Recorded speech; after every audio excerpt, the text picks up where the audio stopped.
You're listening to WQEE 99.1 FM, The Key in Noonan, Georgia, home of Braves Country with Mac McGee and the Armchair Quarterbacks, weekdays, 3 p.m. Eastern to 5 p.m. Eastern, right here on The Key and YouTube.com at Braves Country. Tom has been a teacher for over 40 years. One day, I think one of the students had asked the question and he didn't remember the answer. And I also noticed that he was letting his class out earlier than they were supposed to let out. I was really starting to worry. Levi and I talked about how it would change our lives, but he was there beside me. When something feels different, it could be Alzheimer's. Now is the time to talk. Visit alz.org/ourstories to learn more. A message from the Alzheimer's Association and the Ad Council. Hey folks, this is Mark White with The Mark White Show, and you can tune into The Mark White Show every Saturday from 11 a.m. to 12 p.m. right here on Rock 99 WQEE The Key, the home of Southern sports and talk. Are you looking for a reliable dental practice that not only cares about your teeth, but is friendly to work with? How about one that offers great deals and new patient promotions? Well, your search is over. Most Valuable Smiles in downtown Eatonton, Georgia is committed to giving you the biggest and brightest smile. Right now, get a $99 new patient special, including x-rays and exam. Maybe you're looking for veneers. Most Valuable Smiles veneer special includes one free veneer with every 5 purchased. Or get that bright white smile you've always wanted by taking advantage of an exclusive $100 off Zoom whitening treatment when you book today. And don't forget that 2022 is almost over. That means most insurance policies will reset by the new year, and to avoid losing that extra money, you need to use it or lose it. Book an appointment today with Most Valuable Smiles in downtown Eatonton to lock in these exclusive deals. Call 706-623-0318 or visit mostvaluablesmiles.com. Enjoy sun-drenched days, epic stays, and plenty of room to roam in Greater Fort Lauderdale. Our hotels, attractions, and restaurants have taken the Visit Lauderdale's Safe and Clean pledge so you can relax and explore with confidence. When you're ready for that well-deserved staycation, our 23 miles of golden beaches await. Find wide-open spaces to hike, bike, kayak, and paddleboard. Visit your favorite attractions, then dine out in style in dining rooms or al fresco on waterfront patios. Learn more at sunny.org. It all starts with just one thing. When recycling, rinse out jars and cans, and avoid recycling wax paper or paper soiled with food. This will reduce recycling contamination. Find tips and more at onethingus.com. What's your one thing? Hey sports fans, The Key has a brand new show. Braves Country is coming your way weekdays 3 p.m. Eastern to 5 p.m. Eastern. Drive time on WQEE. Braves Country is a Southern sports talk show with Mac McGee and the Armchair Quarterbacks. We'll be talking the Atlanta Braves and Major League Baseball, along with everything important to sports fans in Braves Country. The SEC, ACC, Big Ten, and the National Football League, and the big sports news of the day. That's Braves Country with Mac McGee and the Armchair Quarterbacks. Weekdays, 3 p.m. to 5 p.m. right here on WQEE The Key, 99.1 FM, and simulcasting on youtube.com/at Braves Country.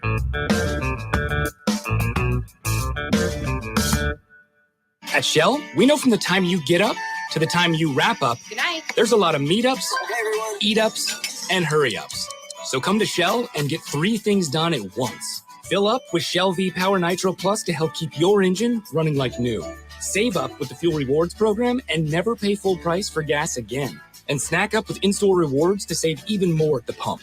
Make the most of the stop you need to make with Shell and engines that continuously use Shell V-Power Nitro Plus premium gasoline. See full terms and conditions at fuelrewards.com. That's the sound of NyQuil Severe hard at work. NyQuil Severe is the best sleep with a cold medicine. No tossing and turning, just rest and recovery. So you're ready to take on tomorrow. For powerful relief of your worst cold and flu symptoms, try NyQuil Severe. The nighttime sniffling, sneezing, coughing, aching, stuffy head, best sleep with a cold medicine. Use as directed. Keep out of reach of children. Hey Braves fans, thank you for listening to Braves Country Baseball. Hi, I'm Mac McGee, and we are here to bring you play-by-play, pitch-by-pitch of your Atlanta Braves, and bringing you spring training and 2 to 3 games a week all season long. Please like and subscribe today. Braves Country Baseball.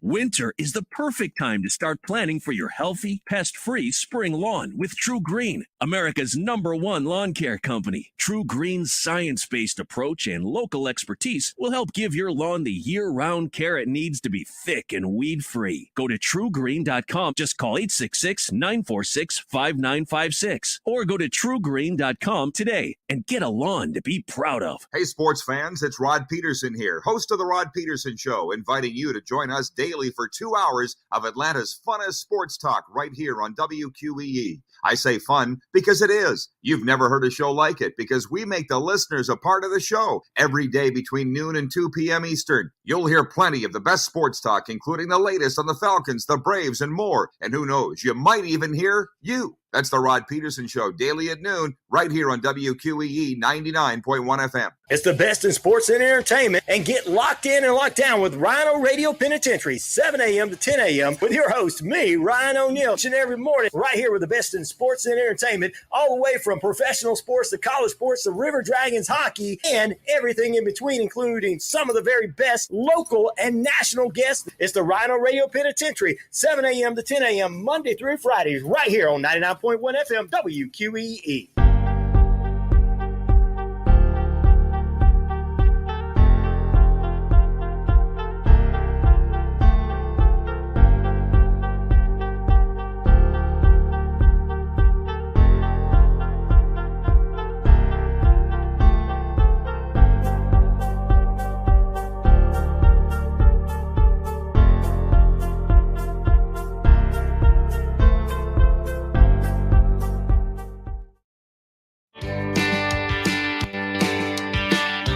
Hey, sports fans, weekdays 3 p.m. Eastern to 5 p.m. Eastern, drive time on WQEE. Braves Country is a Southern sports talk show with Mac McGee and the Armchair Quarterbacks. That's Braves Country with Mac McGee and the Armchair Quarterbacks. Weekdays 3 p.m. to 5 p.m. right here on WQEE 99.1 FM.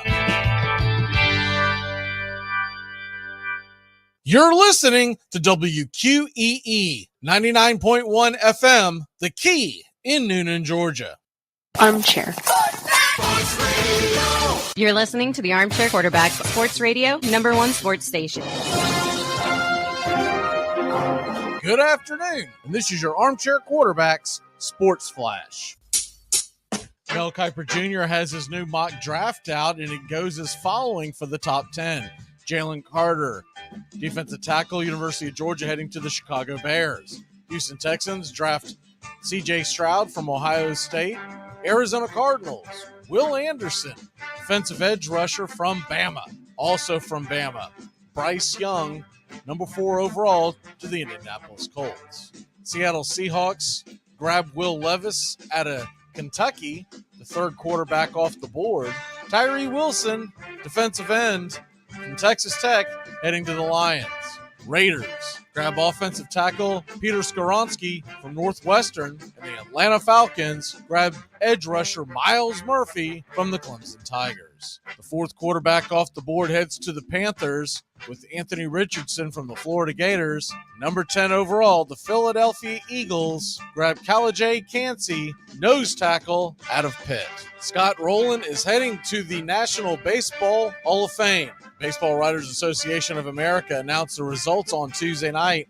Scott Rowland getting the required 75% of the ballot. He appeared on 76.3% of the ballots, just 5 over the needed votes. Todd Helton was second highest at 72.2, Billy Wagner 68.1, and the Atlanta Braves, Andrew Jones at 58.1. Next year's ballot, the biggest name coming in will be Adrian Beltre, so the aforementioned 3 have solid chances at Cooperstown next year. Tonight on the hardwood at 8 o'clock Eastern, the Atlanta Hawks are at the OKC Thunder. Atlanta 1.5-point favorite over under 238. Games of interest down here in the Southeast. College basketball tonight. Number 4 Vols host the Georgia Bulldogs. UGA getting 16.5 over under 135.5. That game can be seen on the SEC network. 7 o'clock, you got the Gators hosting South Carolina. Florida 15.5 point favorites. Number 2, Alabama Crimson Tide minus 11.5 at home against Mississippi State over under 142.5. And number 15, Auburn hosting Texas A&M. The Tigers 4-point favorite, 137.5 is the over.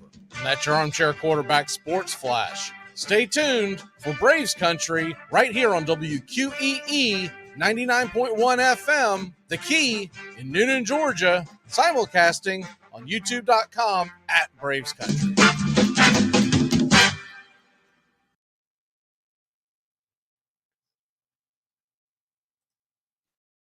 Armchair. There's something kind of about a kid that's never played baseball. We have been hoodwinked, bamboozled, and flat out deceived. Why did you get so drunk? You got drunk. I'm just really exhausted. What's in that cup? I'm a Cokes. Do you have any idea how important this is? We're trying to save the pub cup. Really? This is what you're doing? This is what you're doing? Chief, what do you want to do tonight? The same thing we do every night. Try to take over the world. 106 miles to Chicago. We got a full tank of gas, half a pack of cigarettes. It's dark, and we're wearing sunglasses. Hit it. Armchair. YouTube Live. Radio station. The radio station you can call your own. Do you know what listeners like about our station? I like everything. It's always on my radio. We never stop the music, except for now, when I talk. You're listening to Braves Country with Mac McGee and the Armchair Quarterbacks. We're here live weekdays, 3 p.m. Eastern to 5 p.m. Eastern, WQEE 99.1 FM, The Key, and simulcasting on youtube.com/@BravesCountry. Your first choice for Southern sports. Good afternoon. I'm Mac McGee, and I don't know much, but I know one thing. The Baseball Writers Association of America got it wrong, and it does matter. Armchair. Community Access Channel. He's the armchair quarterback. He's full of beer and he's full of snacks. The all-American man. Hey, howdy, hi, and how the hell are you on this Wednesday as we're heading towards the AFC NFC Championship games?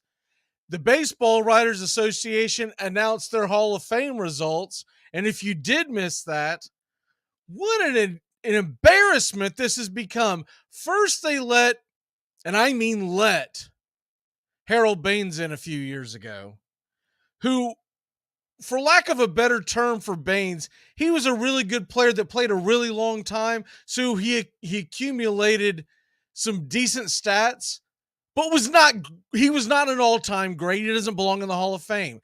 And now they put Scott Rowland in, who squeaks in there by 5 votes. You got 297, 292 is what's required. He squeaks in by 5 votes.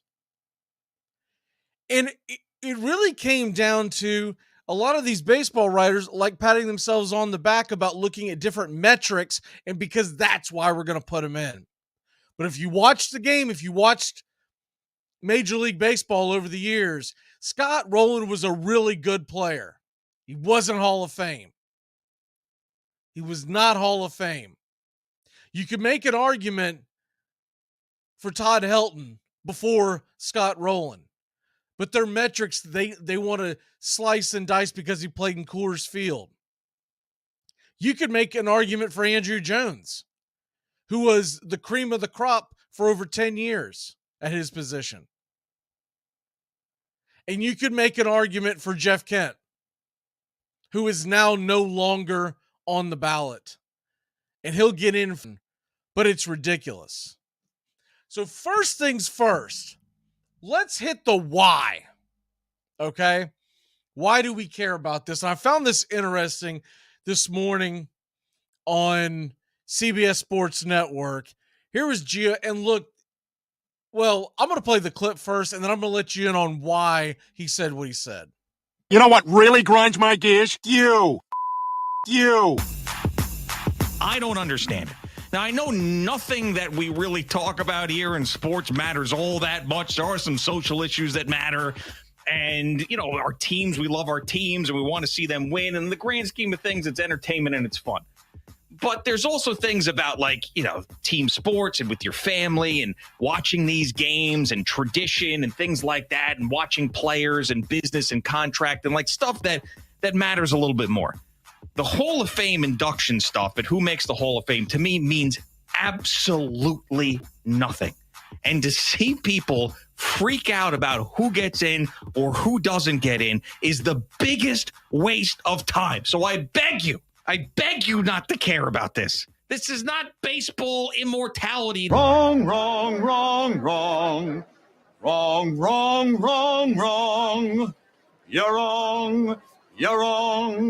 You're wrong. Okay, first things first, if you're not familiar with Gio, he's really more of a guy that's brought in there for comedy. Though he claims to be a big sports fan, he's really not. He's an NFL fan, loves NFL, but he's not a sports fan, the type of fan that cares about this kind of stuff. So when he sits there and he asks, why do you care about it? It's because you're sports fans. It's because you care about this because, and obviously people for different degrees of interest, but you've been interested in this type of stuff your whole life. And when it comes to the National Baseball Hall of Fame voting over any of the others, it matters. Because first of all, it's been around for almost 100 years now. Baseball is America's sport. Baseball was invented here. It wasn't really derived by anything else. The other thing is, it's always been the hardest one to get into. That's why nobody cares when the litany of basketball and football players go marching into their Hall of Fames, because it's never been a high bar. Which is a shame, because when a guy like Tom Brady, a guy like Peyton Manning go into the Hall of Fame, it doesn't mean as much, because you have other guys that have followed and they will continue to follow through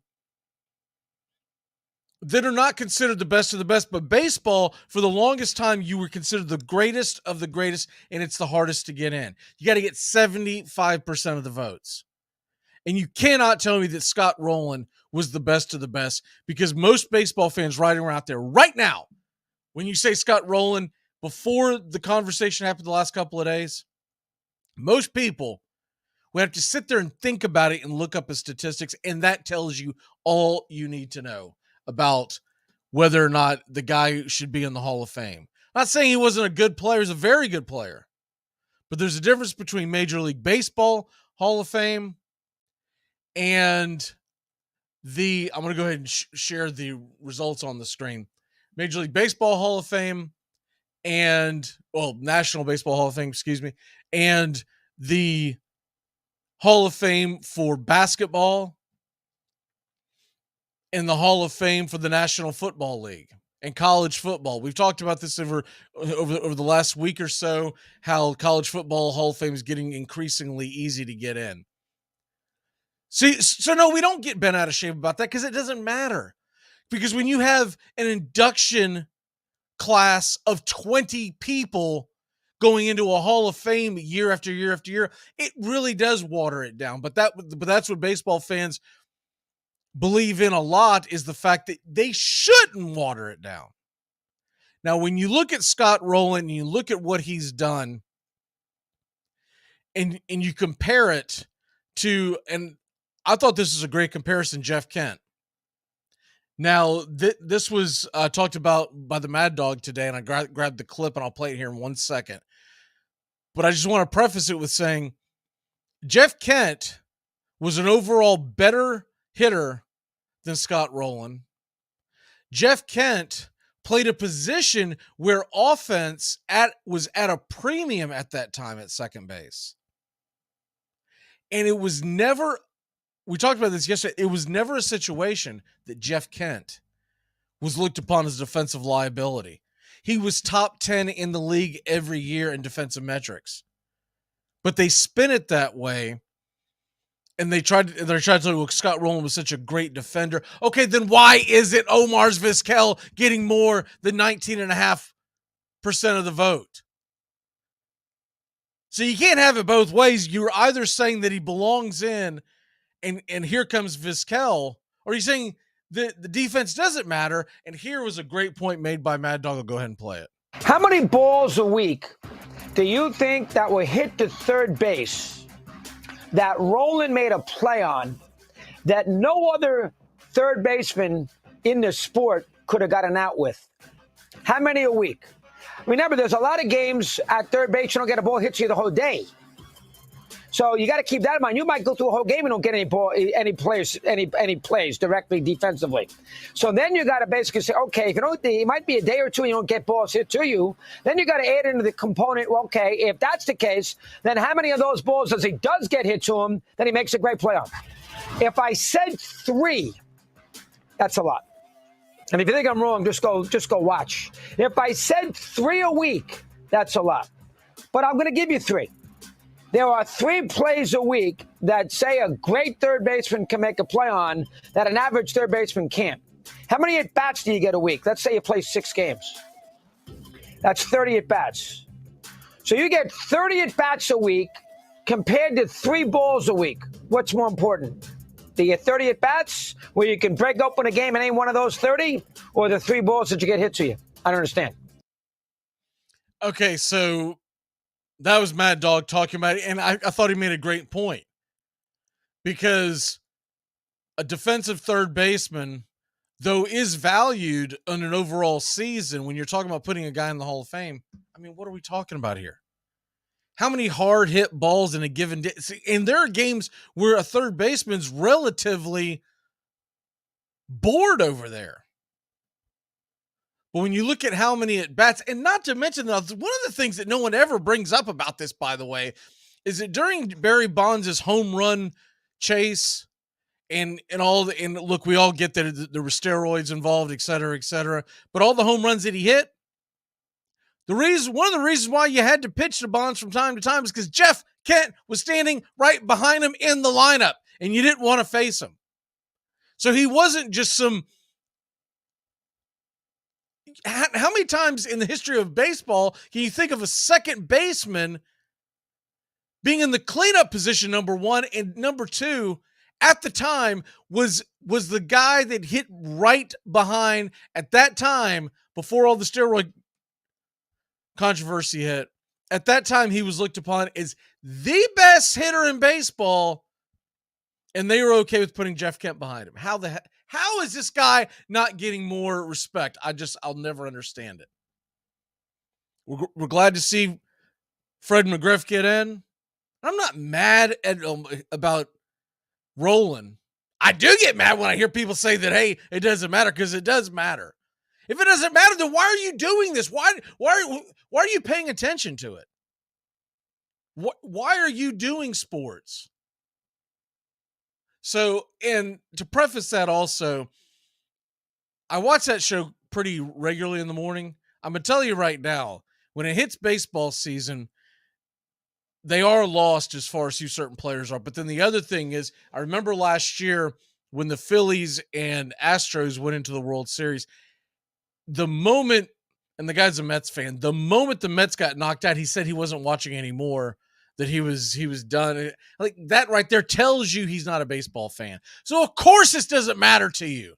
But for baseball fans, for people that love the game, there's something different. It hits different in Major League Baseball when you go into the Hall of Fame. And it's going to be very disappointing as younger generations come along and they start seeing it watered down. It's really up to that Baseball Writers Association to hold the line and hold players accountable. And you can't start comparing the guy you let in to the next guy you let in to the next guy, because the bar is like below your ankles. So That's the memo on that. Real quick before we bring Doug on here with his, I'm sure he's got some strong opinions about this. Real quick on the news. First things first, it looks like the Miami Marlins are no longer pursuing Yuli Gurriel. I'm a little surprised by that. I thought he would be a great, and I mean a great addition, but they've moved on. Maybe he's asking for too much. We know how cheap Miami has been. Matt Barnes gets DFA'd by the Red Sox off the 40-man roster. So that's something to keep an eye on. He one time a closer. I still think he's got pretty good stuff. It'll be interesting to see if someone scoops him up. Tony Pollard had successful ankle surgery, and they're looking at about 3 to 4 months. Josh Allen not needing UCL surgery in his elbow, and Calvin Ridley expected to be reinstated by the NFL. Jacksonville Jaguars head coach Doug Peterson quoted as that being said. And Yomer Sanchez, also known as Carlos Sanchez, so that's why the confusion, infielder that played for the Red Sox and the Mets, he signs a minor league contract with the Atlanta Braves, most likely headed to Gwinnett. And he's really more of a depth piece at this point. He's not someone that you're looking to, he played for the Red Sox. He played for the Mets last year. Nothing to write home about. The other thing that is interesting, as I pull this off the screen, if you saw the celebration by Ronald Acuna Jr. last night in the Venezuelan League, I think a lot of us Braves fans got hyped for it. It's exciting. Just a few innings later, Ronald Acuna Jr. pulled out of the Venezuelan League Championship Series. And it's not injury related. So all this stuff that we've heard over the years about let the kids play and they let them play down south, that's all you've ever heard. Central American teams, they play with a different kind of style, and the U.S. teams don't understand it. Ronald Acuna Jr. had a celebration, and it was a pretty wild celebration. But to cut to the chase, as he crossed home plate, he was kind of doing like a dance anyways. Not really important to the story. His family got drenched with beer being thrown on them and objects thrown at them, to the point that Acuna feared for their safety, and he pulls out of the Venezuelan League Series Championship. So I hated to see that because I'm looking forward to watching the Caribbean Series that's coming up here in about 2 weeks. Actually, I think it actually starts next week. Excuse me. But it's disappointing that we're not going to get a chance to see him. It's also disappointing that fans would do that.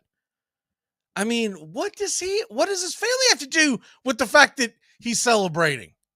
Anyways, we're going to take a real quick break. When we come back, Red Raiders with us. We'll be back in a flash here on Braves Country HD on 99.1 FM, The Key.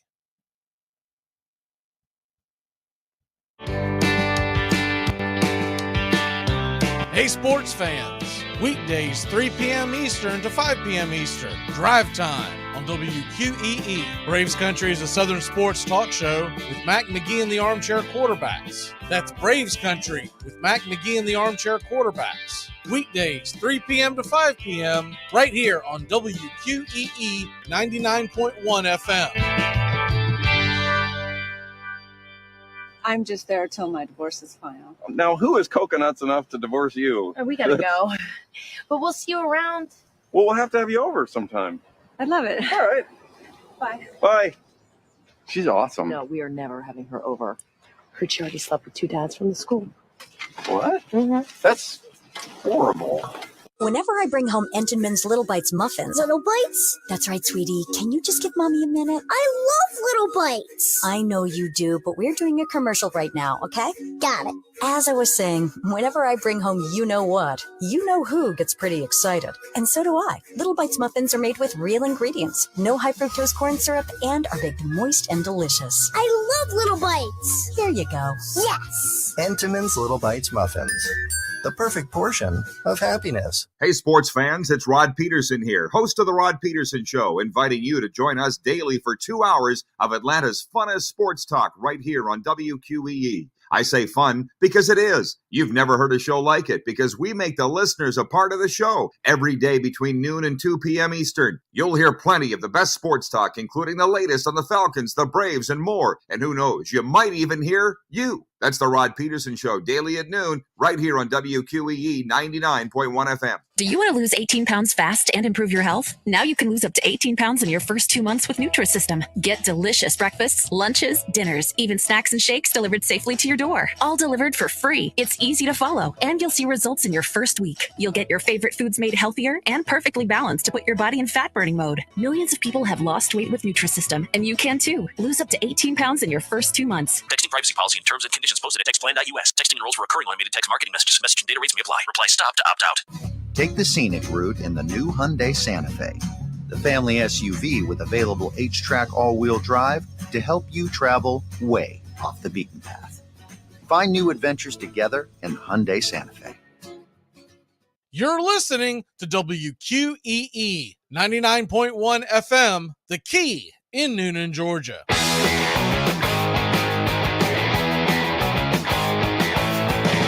Welcome back.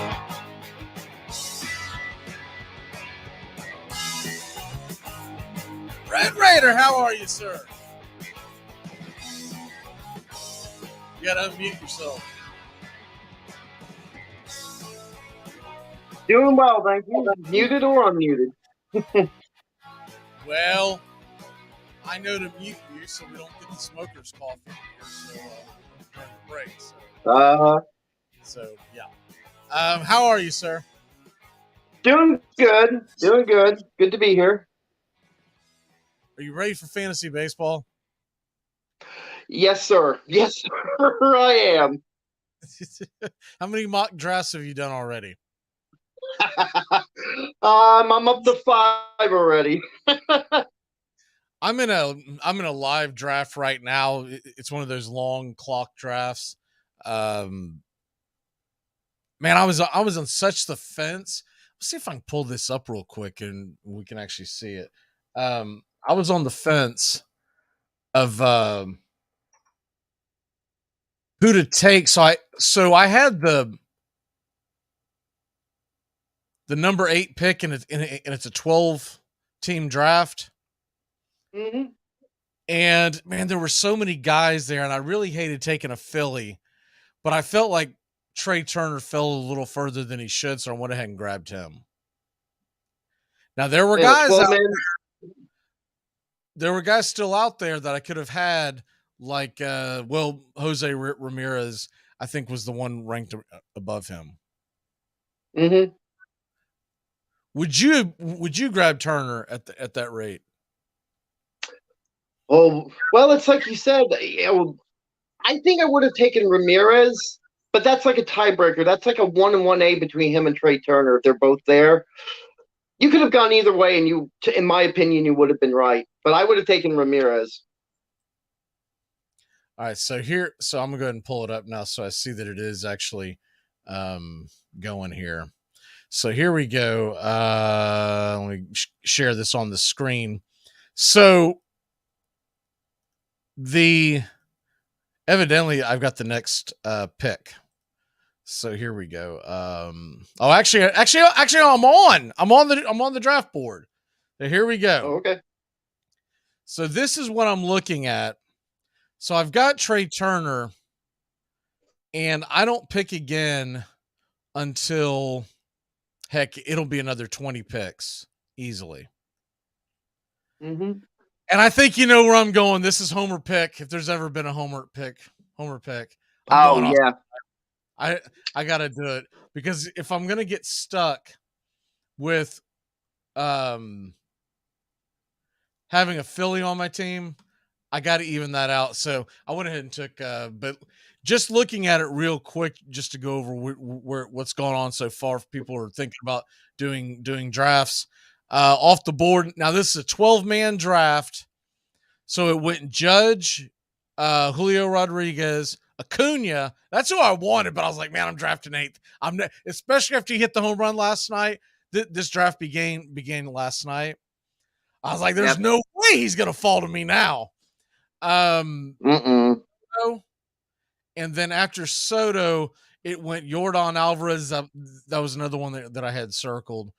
And we don't have time to get into the point scoring, but there's a reason for this particular draft. I was looking at him. Trout and Ohtani went right after that. No big shocker. And then that's when I had Trey Turner. And then Vlad was the other one I was thinking about. So Vlad, Betts, Jose Ramirez, Kyle Tucker, Freddie Freeman, and Pete Alonso, Garrett Cole, Kyle Schwarber, and then Austin Riley. And I kind of hate not going and grabbing a pitcher, but this is one of these best ball drafts. Okay. Right. And the thing about that is, and I'll go ahead and take this off the screen because no one really cares about your fantasy team except for you, right? But one of the reasons why I went the way that I did, so it's a best ball draft. You have a 10-man bench, and I'm looking at it as it kind of holds to be true because only one pitcher's gone off the board in the first, 16 picks or so, 14, 15, 16 picks, somewhere that number. And it's because it's a best ball, so you just kind of grab pitchers as you go, and whoever pitches the best. Now, I got into one earlier that I thought I had signed up for an 8-hour draft, 8 hours in between picks, because I would just want something to do, right? As you go along. That was a 30-second draft. I left the room. I woke up the next morning. I was like, how come I'm not drafting yet? I finally look at whole team's been drafted. And I mean, I think I've got like 5 or 6 pitchers. Three can start every day, and I've got like 5 or 6 for an entire. I was like, well, I just threw that money away. I forgot that when you go into this thing and you'll see that there's an option for an 8-hour or an option for a 30-second, it defaults to 30. And I wasn't looking. I don't think I had my glasses on. And I just hit start. And because it was waiting for people to join, I was like, well, I'm not sitting in here. It's 8 hours in between picks. Yeah, I should have looked at it. But anyways, that's what it is. Computer drafted for me, and the computer screwed me. Of course. All right, so Hall of Fame. They put Scott Rowland in. I'll go ahead and put his numbers back out there. The Hall of Fame committee decided that it was a good idea to put a very good player, but not what I would consider elite, into the Hall of Fame. And curious what your thoughts process is on there. Now, there's the breakdown of the votes. What's your thought process on this? To be honest with you, I'm kind of glad they did. I think with Scott Rowland, red, is that why? Well, I mean, he was a Red for many years, but I just think that the intangible. What? Oh, he had a cup of coffee with the Reds. When I think of Scott, he had a cup of coffee with the Reds. I think of Phillies and I think of Cardinals. True. I mean, the Cardinals is to me, I think of the Cardinals first and foremost. But because I think for a lot of people, yeah, and he won a championship with them. But I think the secret with Scott Rowland, why I think he belongs in the Hall of Fame, is really it's his defense. It's his defensive skills. 8-time Golden Glover. And those aren't flashy things, and those aren't things that you really can measure unless you just watch the game of baseball. Okay, but if that's the case, then why is Omar Vizquel only got 19% of the vote? Because he's the best defensive shortstop to ever walk the planet. Fair question. So that's my very fair question. See, because to me, this isn't football. You're not putting him in because he's good at one thing or the other. Right? Mm-hmm. So in other words, you could put Tom Brady in the Hall of Fame for football, even though he can't cover a lick. right? But baseball, you got to be able to do both. It's one of the reasons why I've always kind of like not been able to get on board with the whole designated hitter in the Hall of Fame thing. I mean, if you want to make one argument, if you look at him, I guess overall he's considered like the 8th and 9th best third baseman in baseball history. If you look at the others who are in the same ranking, I mean, you got players like Tony Gwynn and Willie Stargell at their positions who are 8th and 9th, and their numbers are similar. And they're in the Hall of Fame. So if they're in the Hall of Fame, why not Scott Rowland, I guess, is another argument you could make. Scott Rowland, because first of all, I think too much is being made of his defense. I thought I played the clip, and I'm not going to play it again. But earlier, I played the clip of Mad Dog making a very good point of in a given week, not a game, but a given week, how many balls are hit to a third baseman that it makes a big difference how good of a third baseman he is. And he said, I'll give you 3, and that's a lot. And that is a lot. I think it's more between 1 and 2. Okay.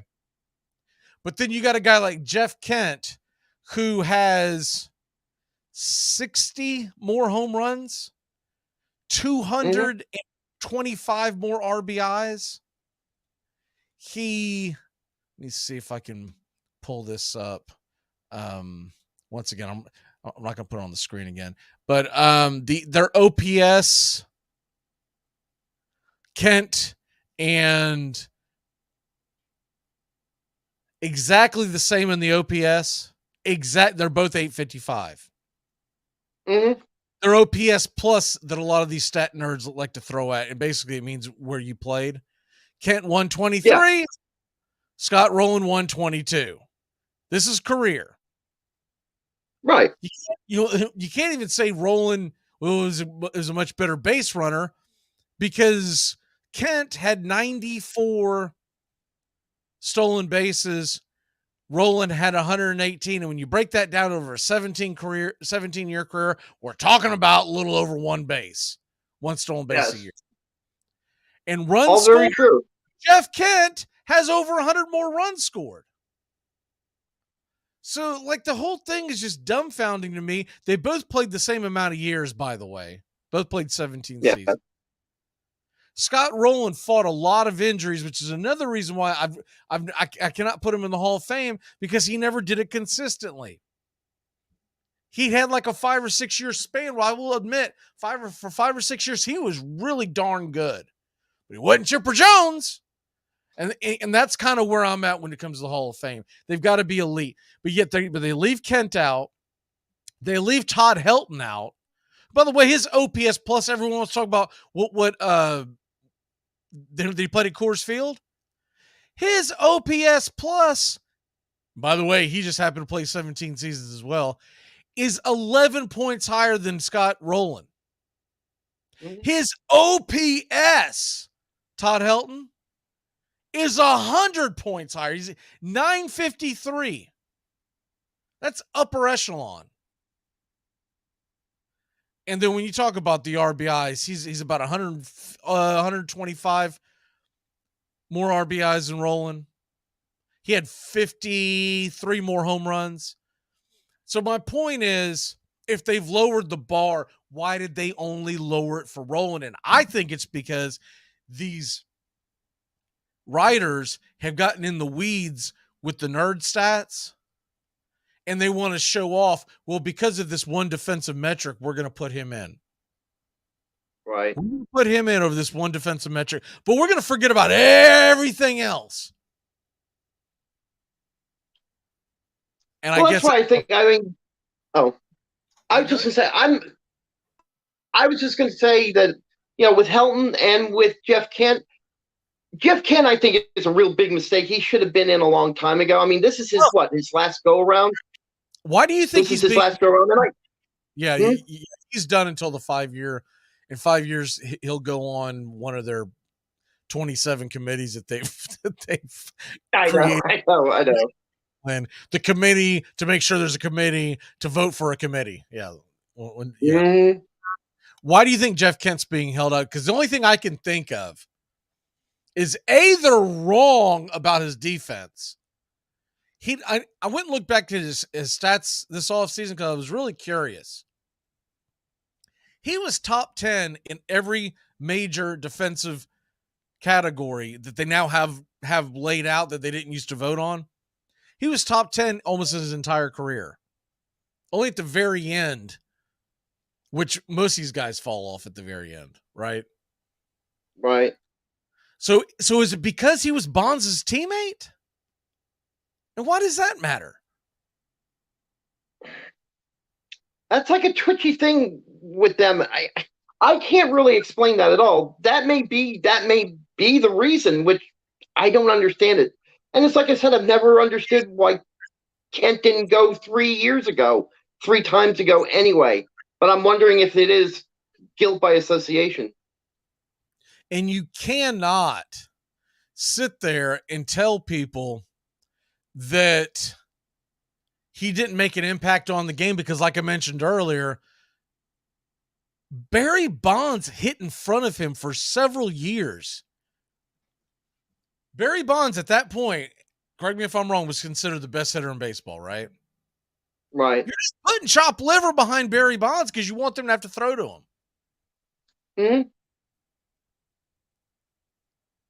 So I don't get the whole thing. I don't understand it. And hey, by the way, that always gets kind of skated over. Jeff Kent has an MVP. He got 88% in 2000 for the National League MVP. He has 4 Silver Sluggers. I'll never understand what their hatred is. Maybe this is a personal vendetta against him, but I've never heard anything talked about like what he's done to make people mad, right? I think anybody close to any of the PDS players or like Carlos Beltran right now, he's not going to be getting in anytime soon. Well, Beltran's Anybody not getting because of the cheating scandal. They're going to make him wait. Right. I understand that, but anybody associated with anything like that or the PDS, I think they're going to stay away. I think, like I said, Kent will in, but that's way after everybody forgets about PDS. I really think so. Okay, but it's wrong. With that logic, how the hell did Mariano Rivera get a 100% vote and Derek Jeter got what, 296 of 297? They played with Roger Clemens. They played with Andy Pettitte. So that doesn't jive. But that's about all I can come up with. It's close because other than that, I don't understand their problem. But then again, sports writers are their own flavor of weird anyway. I've never understood them to begin with. I've heard that he was kind of a recluse and didn't like to give a lot of interviews, and maybe they're holding that against him.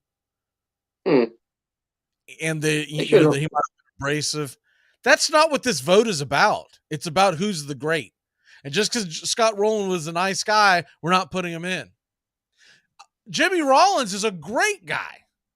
He's very entertaining on TV. He only got 12% of the vote, so come on now. Let's be consistent. Exactly. I agree with that. It's still look. No, I was going to say that Omar Vizquel is only getting 19.5% of the vote. Yeah, I was a little surprised by that. It makes zero sense. I know he wasn't an offensive, guy, but his defense is the best it's ever been. And I also think that he was penalized for being a shortstop in the A-Rod era in the American League. So they always compared him to A-Rod, but A-Rod was cheating his behind off. His steroid behind off. Everybody knows that. So I feel like we need some consistency here, because if we're going to not vote for A-Rod because of the, and look, if you look at Omar Vizquel's numbers compared to Ozzie Smith, there's not that big of a gap. But people always say, well, they played in different eras. Yeah, he played in the steroid era and decided not to put steroids in his behind. Exactly. He's and back to that point earlier when people when like guys like Gio are asking, why does it matter? Why do y'all care? Shouldn't care about this stuff. Yeah, you know what? For those of us who are actually sports fans, we do care. And it does matter. Yeah. And it's always going to matter. And, but once again, this is a guy that would prefer to watch 1,000-Pound Sisters over the World Series. I've heard him literally say that. So at that point, you don't have an opinion, okay? Mm-hmm. Make jokes and move on. Like, that's your shtick, and I get it. But I can't live my life that way. I can't. This matters. This is always going to matter. It's America's game. It's the grand game. The rest of them, I don't get bent out of shape because they let them all in. And if I was going to care about that, they should have stopped that floodgate years ago. But now you can't just start stopping everyone from getting in the baseball and football Hall of Fames. Say, well, they got to be the great of the great. What are you going to do? Launch about 55% of of the population in that Hall of Fame out? Because they were letting everybody in. I still can't believe Tony Baselli was put in there. That guy had like 7 years, really good years, right? That's it. That's not Hall of Fame. That's Hall of pretty good. And that's it. We got to take a quick break. When we come back and talk some NFL, let's keep it rolling here on Braves Country HD. And Justin Waller is on the way at the top of the hour.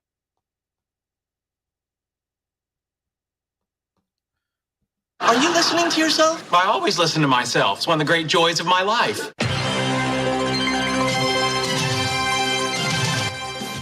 Armchair Quarterbacks Radio covers the whole SEC the whole season long. Dobbs heaves it. They're bunched up in the end zone. It's tipped up. It's caught. It is caught. Jawan Jennings. Just the start of things. First quarter at the Gator Bowl in Jacksonville as Walker sneaks to the right. Gets outside. The 35. Look out. He's past midfield and he's got a blocker. Cuts to the inside. Herschel Walker. There he goes again. Straight up the middle. Touchdown. Delayed reaction, but Tebow got in. Oh, jump pass. How about that? Oh, my gosh. That looks like 1955. Holy cow. Are you kidding me? Armchair. SEC! SEC!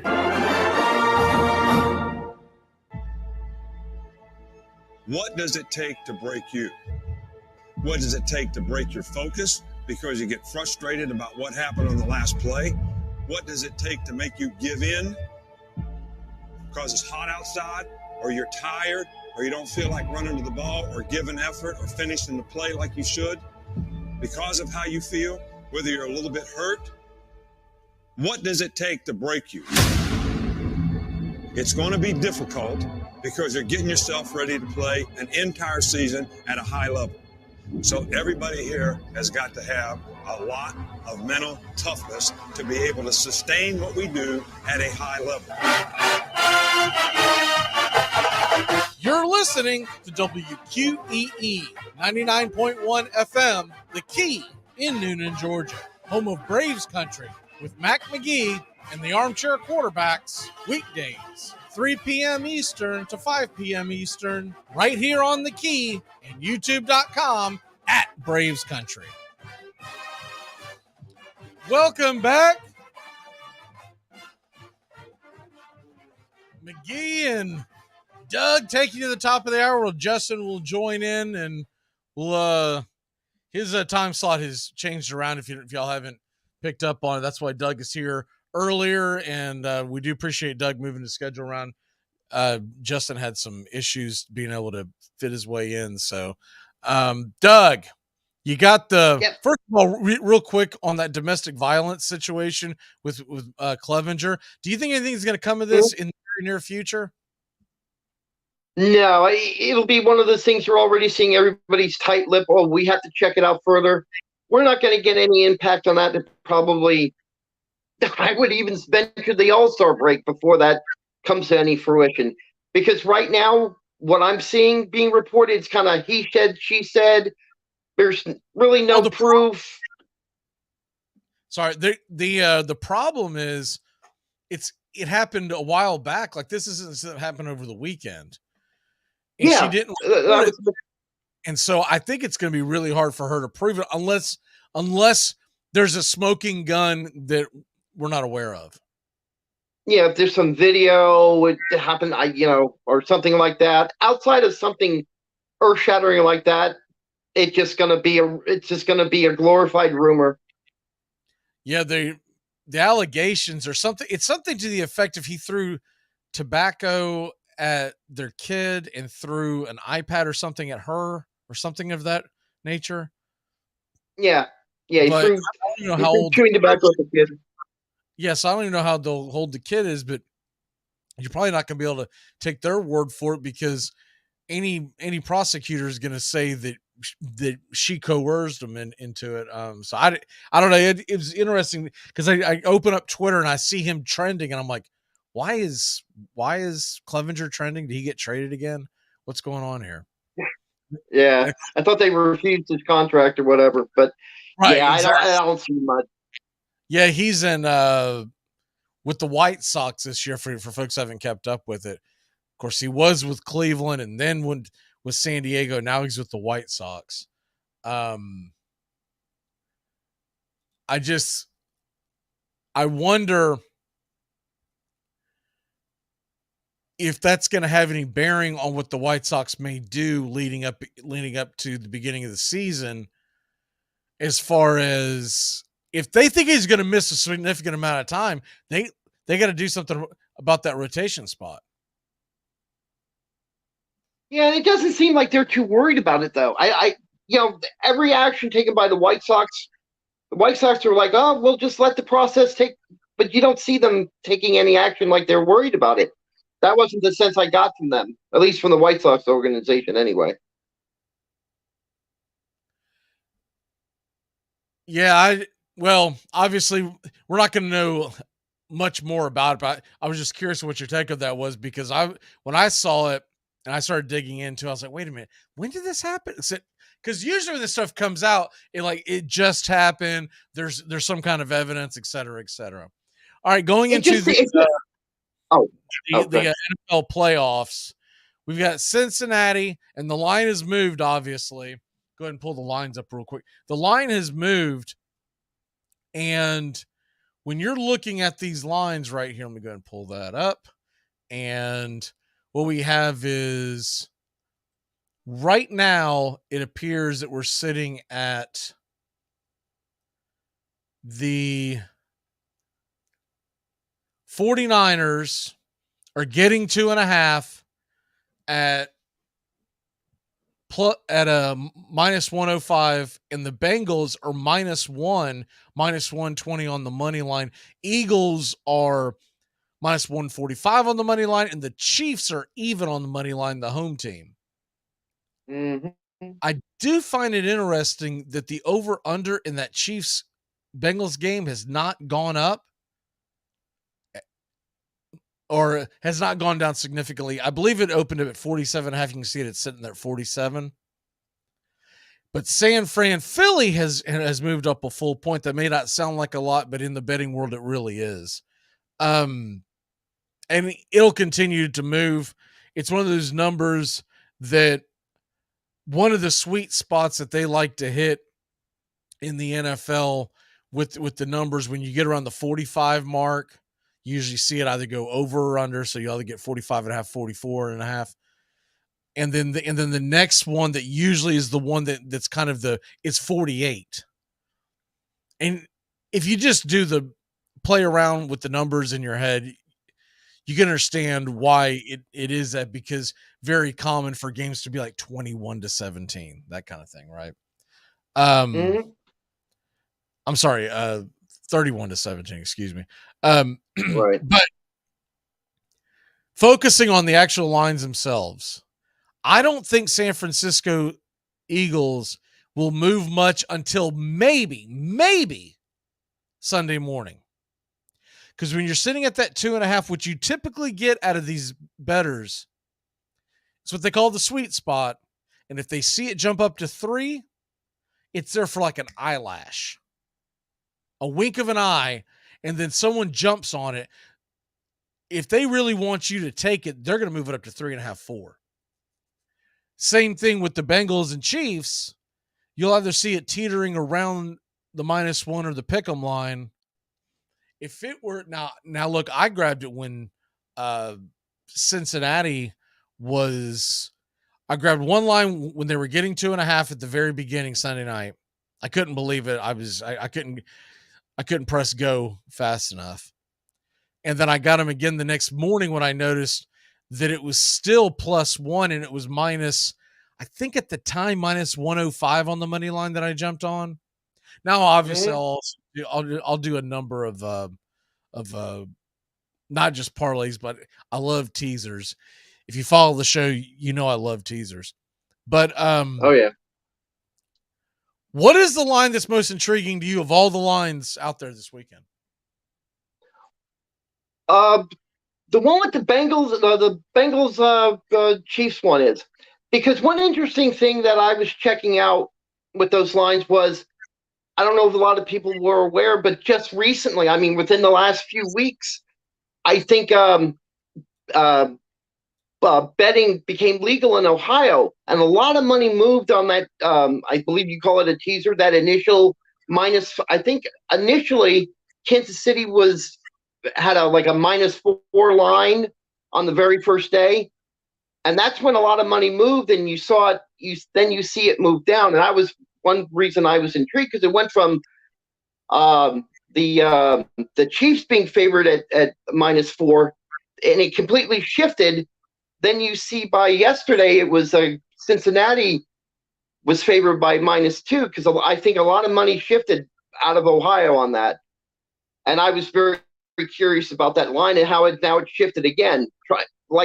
Vegas is trying to hit that sweet spot like you spoke of. I see the comment by Robert asking if the Braves are going to get a left fielder. We got 3. What are you talking about? We're going to get a left fielder. We got 3. You got a platoon going on. Oh, it's going to be ridiculous. Actually, technically, we got about 6, but we've got. We'll talk about that more in the next hour when Justin jumps on. He's a big Braves guy too. But we've got Rosario.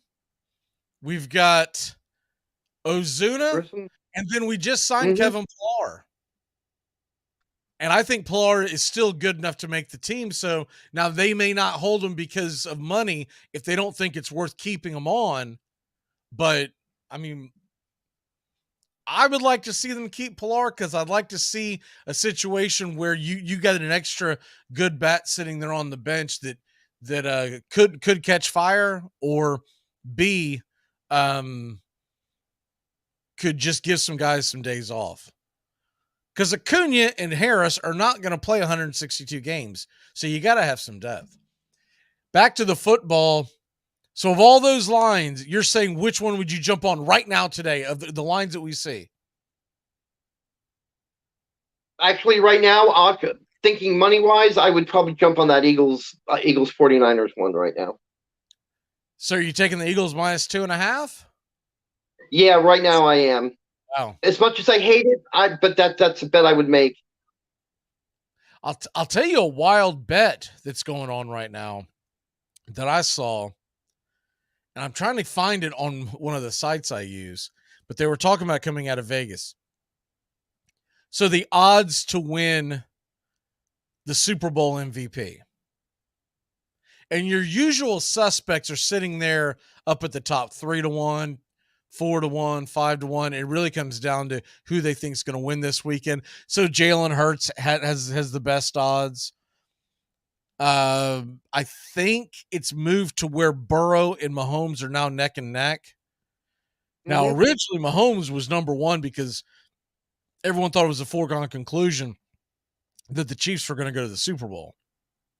But because of the injury questions, and he, by the way, he was present in practice today, Mahomes was, and he did not have a walking boot, but he was still going at about 25-30%.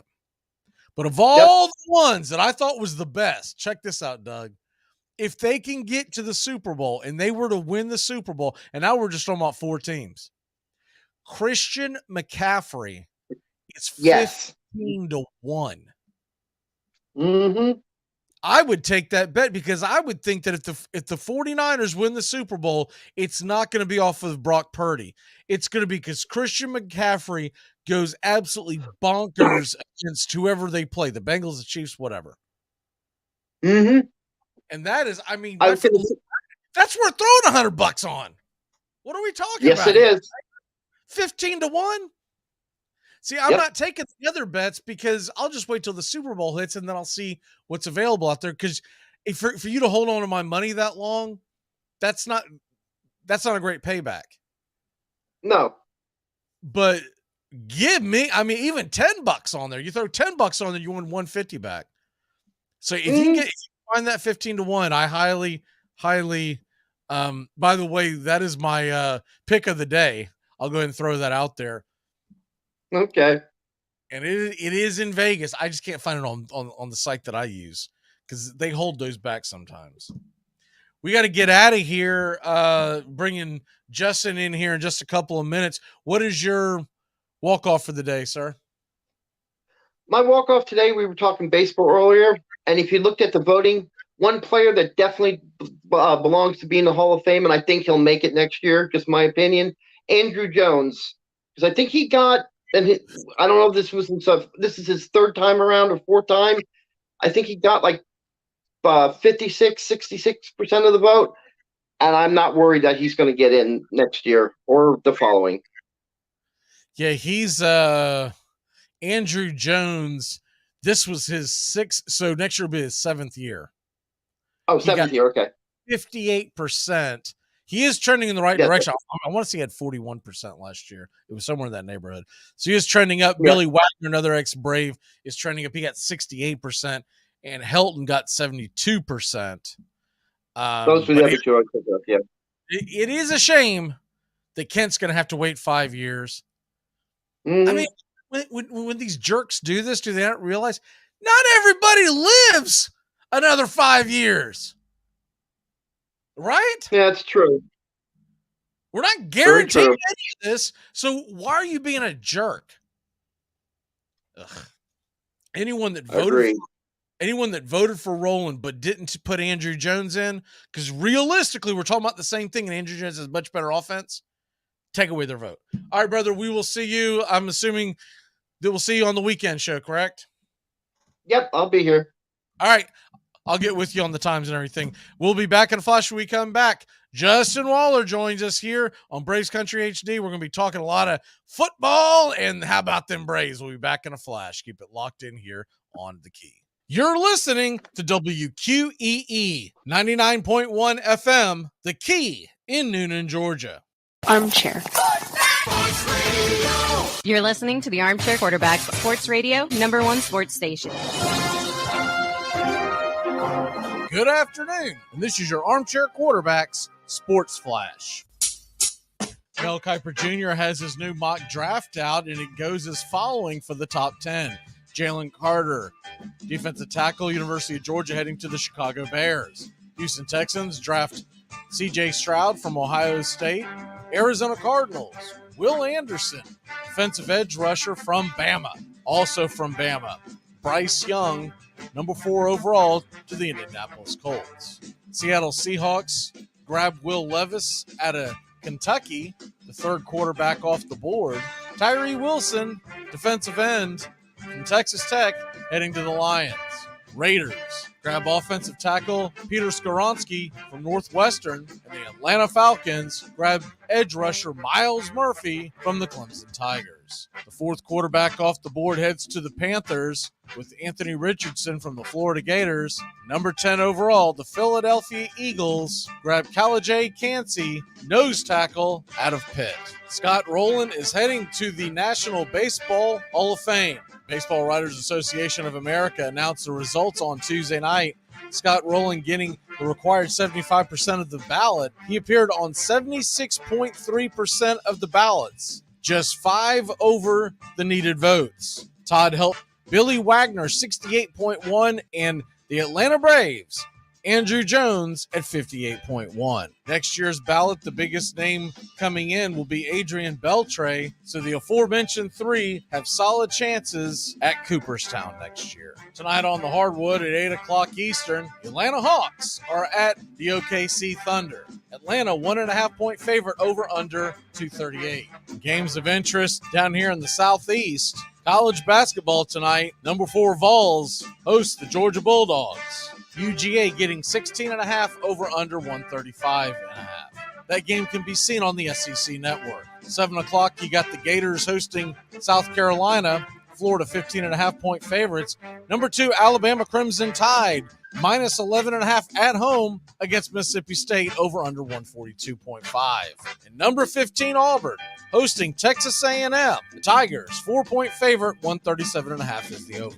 And that's your Armchair Quarterback Sports Flash. Stay tuned for Braves Country right here on WQEE 99.1 FM, The Key in Noonan, Georgia, simulcasting on youtube.com at Braves Country.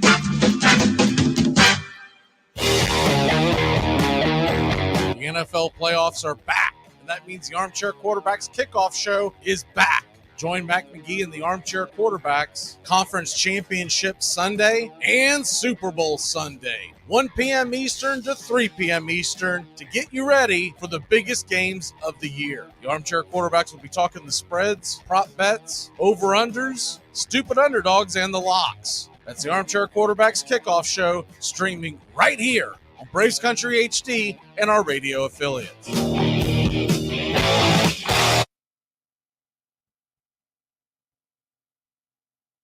What are you babbling about? Well, maybe I just think you're being a little hard on her. Well, that's nice. But right now I am too angry to pretend to give a crap about what you think. It's the best in sports and entertainment, and get locked in and locked down with Rhino Radio Penitentiary, 7 a.m. to 10 a.m. with your host, me, Ryan O'Neill, each and every morning, right here with the best in sports and entertainment, all the way from professional sports to college sports to River Dragons hockey and everything in between, including some of the very best local and national guests. It's the Rhino Radio Penitentiary, 7 a.m. to 10 a.m. Monday through Fridays, right here on 99.1 FM WQEE. I am definitely down for some rock climbing. Yeah, me too. I am down. I am totally down. Lock me down. Cool. So, what do you say we climb a rock mañana? Mañana. Mañana might be a problem. I'm supposed to have a boil lanced mañana. You know, I think they charge me if I cancel with only one mañana's notice. Welcome back.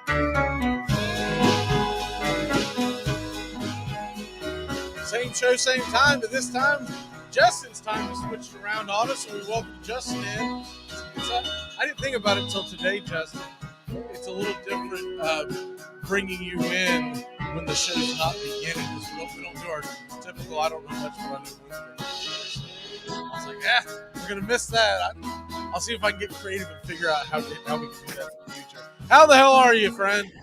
I'm doing great. I'll still introduce it anyway. I mean, with the departure of Chip Carey, I can think of none other to replace him than my dear friend and co-host, one Mac McGee. I mean, let's just go ahead. We're voting and talking ballots. Let's get it started. Can you and I go ahead and just push the entire and all of them out of the booth? Just go get out of here. Actually, I would prefer the radio gig. I made the joke yesterday, but I've got that perfect face for radio. I haven't heard any rumblings, but I'd be shocked if Ben Ingram doesn't move from their radio up to their television booth. He's really good. Now, I don't know if they'd hate. I know they'd hate to lose him on radio. I get that, but as opposed to bringing someone in that the fan base isn't familiar with, it seems like the natural order of progression. It does, unless you're just going to take an outside long shot and recruit someone in. That's why I like my strategy a little bit better. It frees up payroll for arms, and you don't have to worry about big multi-million-dollar contracts. Us, the little man, will work a little bit cheaper. Yeah, and maybe everybody goes up a ring, and then somewhere they can stick us in. Is it Rome, Gwinnett? I don't care. Let's go. Amen. I saw one of the rumors that someone threw out there. I don't think it's realistic. It's just one of these like Braves fan sites where everybody thinks that everyone wants to come to the Braves and leave whatever life they have. It was Boog, one of the guys that we're big on, Boog, that went to the Cubs. Boog Powell. But he just signed that deal with the Cubs. I can't imagine that would be a thing. I wouldn't think it is pipe dream. I would love to see it. As a fan, I think, well, you personally know how much I enjoyed him on the broadcast and miss that he went to the Cubs. But hey, all I know is NL Central's going to sound good. I would, here's the thing. I would tell them, I would call them up and say, look, you send us Boog, and we won't make a big stink about how you stole Dansby Swanson from us. All right? All right. Yeah, I guess maybe it didn't surprise you. I was a little set back this week when just in talking with friends and people throughout my daily interactions that really didn't understand or remember how long his grandfather spent at St. Louis. I mean, that was 25 years. Harry was down there before he even went to the Cubs, and I think he did 16 to 18. It was in the teens at the Cubs. I mean, it was a long tenure, but yeah, he put a quarter in down with the Cardinals. Yeah, he was a Cardinal first, and then he went to Chicago. And I think a lot of people forget that he was with the White Sox as well. True. Because everybody knows him, and it's because it was a national thing, but everybody knows Harry Carey from his television with the Chicago Cubs. So but something else that I didn't really piece together till I read the article. I want to say it was The Athletic that gave the article originally. And it makes sense now because of one of the things you just brought up. So I guess Chip was never very close with his grandfather for probably a number of reasons. But when Skip was broadcasting for the Braves, not too far into that, Skip and his wife divorced, and she moved back to St. Louis, right? Which is, I think, where they met. So really, that's home for Chip. So it really does make a lot of sense. It does. I mean, unless he just decides to go do play-by-play or go in the booth for the White Sox, then it's just, I don't know what you're doing at that point. But as of right now, it seems like he's gone home. And, yeah. And for folks that want to know what happened with the Cardinals, their play-by-play guy in the booth, third or fourth DUI in a very short period of time that basically they said, man, we tried to look the other way, bro, but I want to say it's a third, but it's one of those deals where they're like, dude, same thing happened with, you remember Mark Grace? He got in trouble out in Phoenix because he had like 3 in a row. It was like 3 within like a year and a half period. And that was quite a while ago. That was 15 years ago, probably. But dude, nowadays there's Uber, there's PayPal, Lyft. There's no excuse for it. Especially, they're all in metropolitan settings. You know what I mean? You're not in a market where the service isn't available. At least one or the other.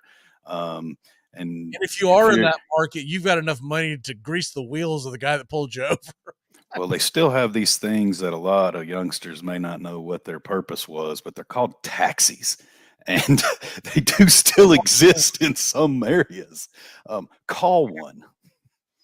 Yeah, I don't know where the guy was. I never read that much into I'm assuming it wasn't in St. Louis because a lot of these guys live outside the market during the season. But regardless, man, Uber, Lyft, and come on. Back in my day, when you got pulled over, you earned it because you had no other choice. Your buddy come and go, what happened? Dude, I fell asleep waiting on the taxi, and all of a sudden. So, yeah, there you go. But yeah, so that's why the Cardinals were looking for a guy. Their television guy is gone. I don't even know. I'd say he's probably going to take a step away from the game for a while to try to, redo his name. I don't think he's in the same trouble as the guy in Cincinnati that got caught saying the wrong thing, what he thought was off air, but on air. But yeah, Chip is gone. And it's funny. I heard people saying, hey, literally, there was a fan on that chimed in that said, put Brian Jordan in there with Frenchie and let's go. And I'm like, first of all, a lot of people are not big Brian Jordan fans, but that's beside the point. Who's doing the play-by-play? Because those are both color commentators. They're both going to go, what? Huh? Man, that was a good pitch. Sure was. It's just going to be dead silence until there's action. A little bit of random cheering, and that's going to break the monotony of the silence. But I think you're what you alluded to will probably be more the course. They'll just bump everyone up unilaterally, and I think that's what you'll see. I don't think they're going to bring in any big name or talent. But speaking of big names with talent, how about our boy Crime Dog getting in? It's about time. It is about time. And it's a shame that Kent's going to have to wait till 2025. I think he'll probably be one of your next committee's votes. But I think he'll be a slam dunk. And I think what's going to be the conversation in that room is everyone rolling their eyes and go, why did it take this guy so long? Because Kent is just, it's absurd. I think you have to, it's really hard in the eras of baseball, and you have to break them down. And I don't know that you can always pre-strike, post-strike, the different offensive era we're in now. We're going to always look back. You've got to judge the player in the era that player played. I don't know if it's fair to stack them up and down against some of the greats, because I think if you flip the roles, you could be looking at some instances where you may not be a Hall of Famer if you play in the modern era. It's just crazy how you can sit here and go stats and what you're looking for. But I mean, it's been a decline the past three ballots. But one of the best defensive shortstops in Vizquel is just declining in votes. And I mean, that used to be pre-shift. You needed a rangy guy that could be a Gold Glover, and it was essential and crucial in the small ball era to have that guy to eliminate runs and advancing base runners back when, it wasn't all launch angle. Yeah, and the thing with Kent, once again, it's ridiculous because his numbers are better than Roland. I get that Roland is looked upon as one of the great defenders, but his offense is better than Roland. He played second and Roland played third. So what are we doing? And nowadays it's a little different, but not much. Like, you still don't expect a lot of pop from a second baseman. Not unless he's playing for the Astros. I mean, if you think about Ozzie Albies getting 30 home runs the other year, what was that, 2021? That's a rarity. But Doug and I were talking about it. I'm still convinced that there's something underneath that the guys aren't voting him for. Like, they don't like him. He had some kind of run in with one. There's got to be something, because he's never been linked to steroids. He was the guy that hit behind Barry Bonds, who at the time was considered the best hitter in baseball. So he obviously didn't stink at the plate. And his defensive metrics, when I back and looked it over this offseason, the majority of his career, he finished top 10 in all the major defensive metric numbers. So that doesn't make it. So, like, it's this whole farce that he was, some kind of defensive liability. No, he didn't win Gold Gloves, but he was still like top 5, top 10 every single year. They only give out that one Gold Glove per league, and sometimes, I mean, can you imagine playing in the American League in the 90s at second base? You're like, dude, I swear I'm pretty good, but Roberto Alomar's taking every single one of them. I bet there's center fielders galore in the National League in the mid-90s. If that Andrew Jones would just go to the American League, I'd have a fighting opportunity. It's kind of like when it's different. They don't have the same kind of stuff in football, but for years and years and years, when people would say who's the best quarterback in the AFC, and they'd say, "Well, it's Tom Brady. Look at all the championships." And like Peyton Manning's waving his arm, going, I'm pretty good myself. What's going on over here? Moving on from that, the Josh Heupel extension for the University of Tennessee. I know this hits close to home for you. $9 million a year through 2028 is what I saw. That's got to get you excited as far as knowing that there's not much of a chance he's going anywhere. He's made it through 2 seasons without any NCAA violations, so we're doing pretty good. He got us to 11 wins with an inherited roster, so I like that they proverbially pulled up the dump truck and they paid him, and he's now on par with the rest of the SEC. I think Hugh Freeze is the only one under it, but everybody else is respectfully around that figure and in market, and all the coaches in that era have produced. I think Stoops is the only one that hasn't played in a BCS or a New Year's Six game, but you can definitely see the turnaround in the results in the field of the program at Kentucky. So no knocking them there. They had to pay him to keep talent, and for Tennessee, I think it was a good choice. They locked up the AD, Danny White, as well. He got his extension, 6-year extension, so he's obviously not making Heupel money, but with them two coming over together from UCF and coming in here, there was a lot of questions and head scratching when it first happened. There was a lot of doubt. Was Heupel going to be the guy? And I think he's proven it, and it's good to see the program pay their coach. And with recruiting day, official signing day coming up next week, right around the corner, I think that that was a good move and well timed. Hopefully it pans out. Here's a weird story. I don't have time to get into the weeds of it because I haven't opened it up. I just saw it flash across. An audit revealed that LSU overpaid Brian Kelly this past season by more than $1 million. I think he turned it in. Oh, he did? I've heard bits and pieces, and we'll have to dive into it. But I know what would be my luck if I ever was making that kind of money, and somehow I guarantee you my wife had already spent it, and she'd be like, "Well, don't worry, next year we'll save." And then I come back and go, "Well, we got to sell something because we got to get 100. We got to get $1 million back to the university. What are we gonna do here?" But think about it. I mean, it's really only 1%. I mean, when you got $100 million contract, what's $1 million? I could see how that accounting area would happen. It looks like a penny. It's just 1%. Be cool, man. It's just $1 million. It's just $1 million. Don't worry about it. It's easy to lose those things. I can understand how it happens. They just float around so easily. By the way, Mel Kiper Jr. Most recent mock draft has Stetson Bennett going in the 3rd round. We'll see what happens in the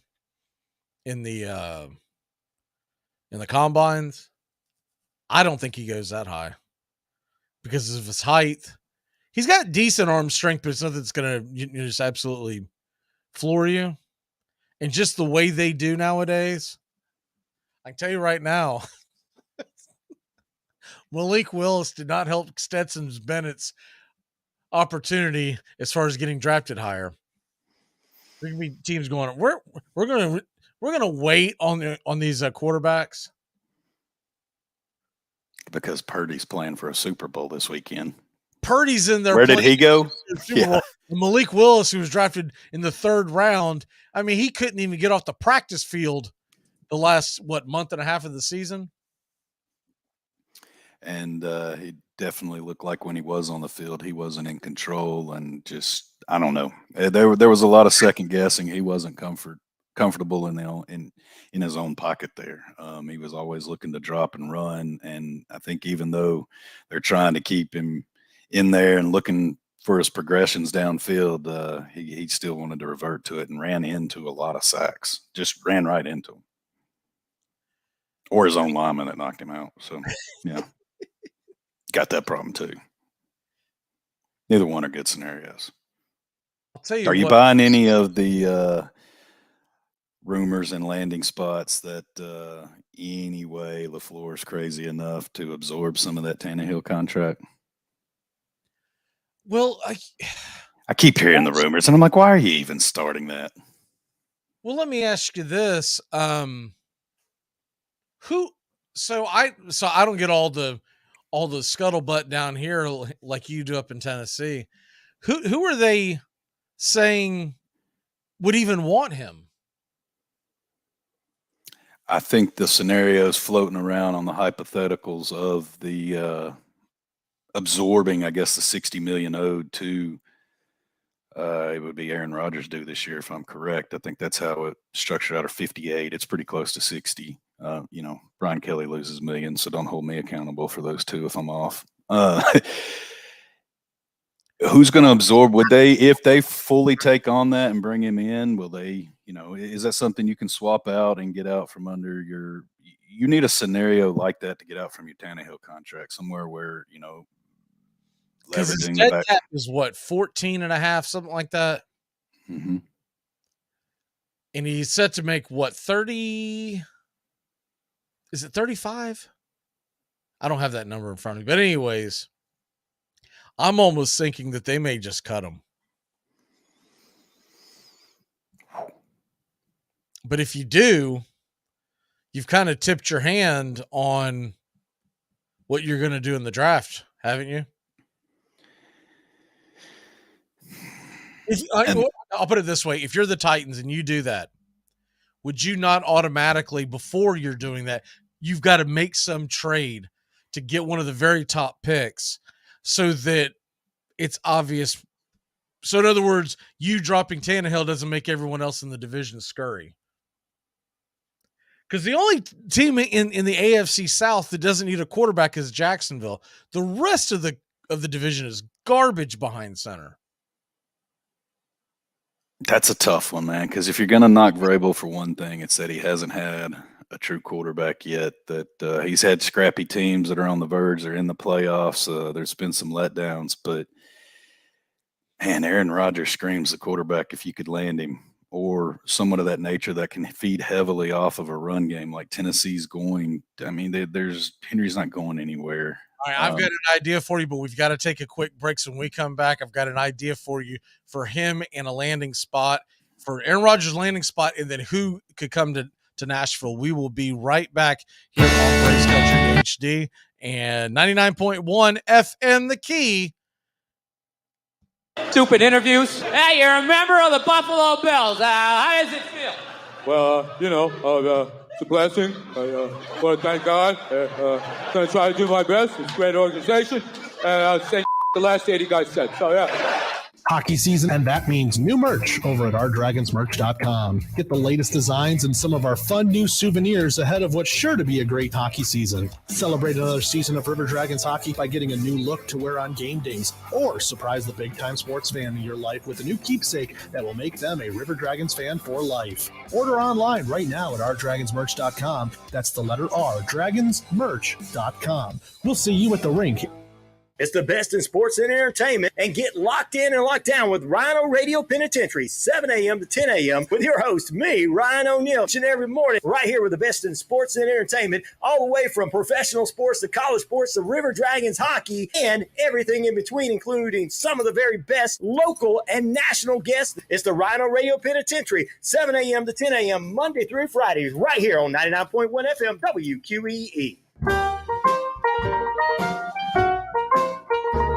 Dixie Handle Company, 5 generations of the Strickland family have produced quality hardwood farm and garden tools, wooden shutters, and custom furniture. This small business has been owned and operated since 1992 and ships to customers across the world. If you're looking for the highest quality tool handles, Dixie Handle Company is your place. Every item is hand-picked to your specifications. If it's made of wood, they do it. Call now, 931-722-3395. That's 931-722-3395. Or go online to DixieHandle.com. The Dixie Handle Company. Welcome to Craftsmanship, a proud sponsor of Braves Country Baseball.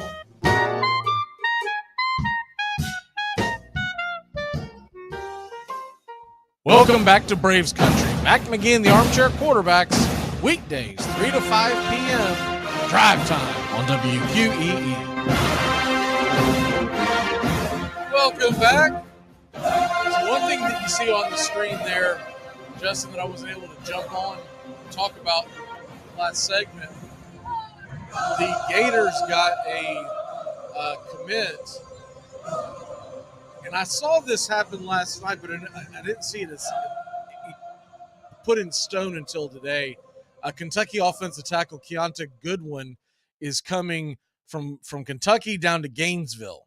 And they're starting to call it the Great Wall of Gainesville because you look at all the offensive linemen that Billy Ball's got down there. And I mean, he's got some hosses. Problem is, the other positions, nobody wants to come down there and play. So he's got to get that straightened out. But we were talking about, before we jumped off to head to break, about where would Aaron Rodgers end up at? And I've got one for you. You ready for this? Let me see if I can get this Aaron Rodgers. And does this look good to you? Well, that's the wrong one. I did that wrong. Let me do this one more time.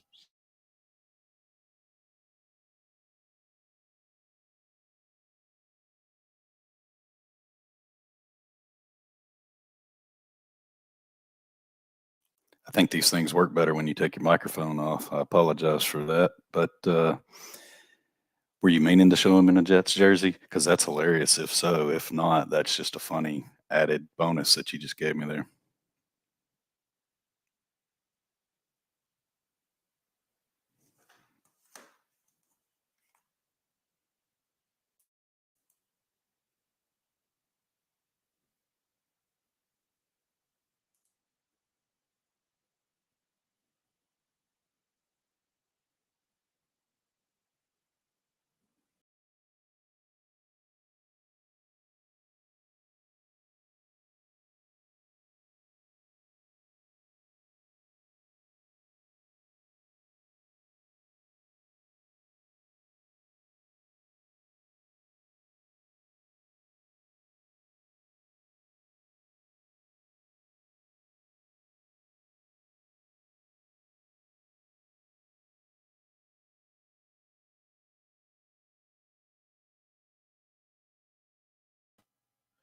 Okay, we are back. I apologize. We had some technical difficulties there. Let me go ahead and bring Justin back in. All right, Justin, you there? I was trying to cover for you, man, but it kicked us all out. My Yeah, bad. I was afraid of that. I don't know what happened there. It showed that we had lost connection, but I could see. I don't know. Anyway, I was covering, man. I was laying down ground fire, but nobody could hear I me. do apologize to everybody, and I apologize to those back at the studio carrying us at WQEE. But it looks like we are back on. All right, let me try this one more time to see. Maybe this is such a wild idea that they thought we might as well kick them off the air. Let me try this. Well, did they just get rid of it altogether? Here we go. Does that look good for you? Do you see that now? Oh yeah, I see it. That's what I was hoping you were going to put up. Man, that's funny. Aaron Rodgers to the New York Jets. For those who are listening along and can't see us, someone's already made a picture, and I knew they would have. My other idea, no one's made a picture yet. I thought somebody would have, just because people are bored. All the components line up for Aaron Rodgers. One of the things is the rumor is they won't trade him to an NFC team for obvious reasons. So if they're not willing to trade him to NFC team, so then you got to go to AFC. And if it's not the Titans, because I don't know what the Titans could offer. Okay, let me put it this way. If you dead cap Tannehill and you make the trade for Rodgers, you're going to be paying like $65 million for the quarterback position. What are you going to have left? A running back and a quarterback. Better make it happen. Not much, man. You need a lot of offensive line help, and that better be where if they go that strategy, it better be all invested in the Hogs up front, because somebody's got to protect them. It doesn't matter who you put back there. You're probably right, though. The Jets are probably the number one landing spot. They need to move on from Wilson. It's a big place for him that, I mean, it would fit right in to Aaron Rodgers' style. And being in New York, I think he would feel butts in the seat, and you'd see him all over the city. But outside of that, I think there's two players. Take the Titans out of it. I just don't know that they're in the market for the needs on the team for a big quarterback prospect. Yes, they need it. What about that guy? That was the closest thing I could come up with. Lamar Jackson to the Tennessee Titans. Lamar Jackson, Derrick Henry, let's go. That would be an offense to watch. Man, I don't know if you can get past the Ravens connection. That's old school AFC Central rivalry right there. That's not going to sit real well. But man, how do you cover that on defense? Derrick Henry and Lamar. And it's already set up like Baltimore has it, where you don't have a wide receiver worth a crap. So, well played. I honestly think Treylon Burks would work well in that offense, because you're talking about end arounds, jet sweeps, let him stretch the field, but you're not. People keep talking about Lamar Jackson could go to the Jets. The problem is, man, what are you going to do when you get Lamar Jackson to come in? And guys like Garrett Wilson were ticked off because they weren't getting the ball enough. And you're going to bring Lamar Jackson in? It's got to be all hands on deck. Let's block. Back to Rodgers. Do you give the Patriots or the Raiders an option? The Raiders move him close to his West Coast home. You've got Devontae Adams. They're moving on from Carr. The Patriots have $48 million in cap space. They can pursue him. And then you can let Belichick just focus on the defense. Let Rodgers go out there and spin the offense. You upgrade Mac Jones.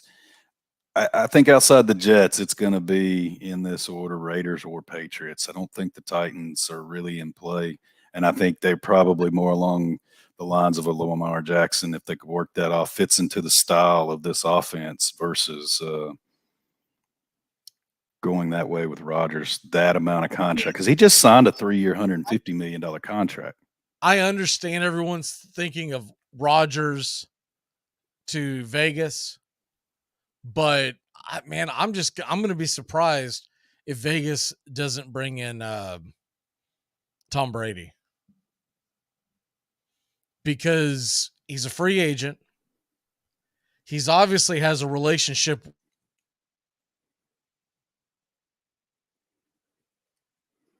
I think we just went out again, Mac. My only setback to where I think you were going with that is, if you bring Tom Brady out there, does he have the same connection with Devontae Adams? Or can you move right into it instantly with Aaron Rodgers, have 2 years left on his contract, and you're not worrying every single year if he's going to retire? Or Green Bay to New England's not a lot of difference in weather conditions. Does Bill Belichick go in and go get Aaron Rodgers, and then that's the last thing anybody wants to see is Bill Belichick having another star-studded backfield with a number one quarterback? Because it's not been very well, and that defense has outplayed itself to put them into the positions they've been the past 2 seasons. Yeah, so another rumor that I've heard is Belichick bringing in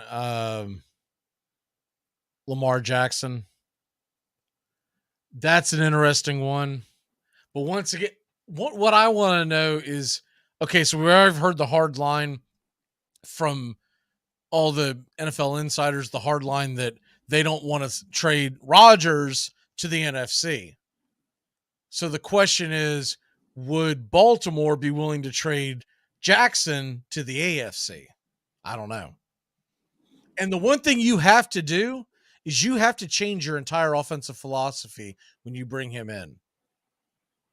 So you have to hire a new offensive coordinator. I kind of feel like unless you already have someone in place that can do it, Lamar Jackson's best landing spots is Atlanta, which is already set up for that. And I really think he's the best fit, or Atlanta's the best fit for Lamar Jackson. But the second best fit would be Nashville with Derrick Henry. the thing you get out of it if you're Baltimore sending them down to Atlanta is they're not in the same conference. But if I'm a general manager, I get same division stuff. Man, that is not going to handicap me and prevent me from making the best move for my team because I'm worried about one random team in my conference that I'm randomly going to play or could run into in the postseason. Right. And let's be honest too. If you're ready to trade them, maybe you've had enough of them. Maybe you're like, good luck, buddy. And that's both. That's Jackson. That's Rodgers. If you're scared of facing him, should you be trading him in an instance that you're talking about with that scenario? Because they're not re-signing him. You know, the talks have stalled. You're ready to move on. So, yeah.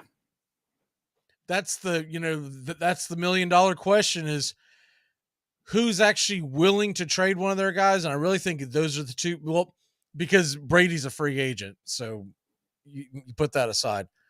Who's willing to trade their guys? And we went through this last year with Rodgers, and maybe it's much to do about nothing, but it feels more real this year than it did last year. And I could see him going to the AFC. Really, to me, the Jets is the smartest move. And I think and here's the other thing. If you're going to make a trade for a guy like him, it's because you're in a win now mode, and you're trying to tell me Saleh is not in a win now mode with the Jets because another dumpy year and he's fired. And they've got to get a quarterback in there. The last two have not been what they have needed, and no matter who they've brought in to try and fill that void, it's just been a revolving door. Well, in our lifetime, have they ever had a quarterback worth a hoot? I mean, the only one I can think of, and this is a little bit before your time, is Kenny O'Brien in the 80s. He didn't win, but he was a good quarterback. Outside of that, the only time the Jets have been relevant is Mark Sanchez, the butt fumble. And they weren't good because of that. They were good because Rex Ryan's defense. True.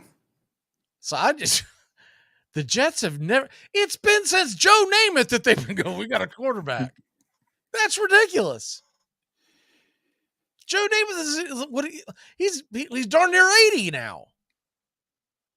I don't know how you can screw up that many quarterbacks that many times throughout the litany. I mean, we're talking about, even if you say Kenny O'Brien was a good enough quarterback, the problem is his career was not very long. But let's just say Kenny O'Brien was the last good one. We're still talking about almost 35 years since he was a relevant. I mean, Vinny Testaverde?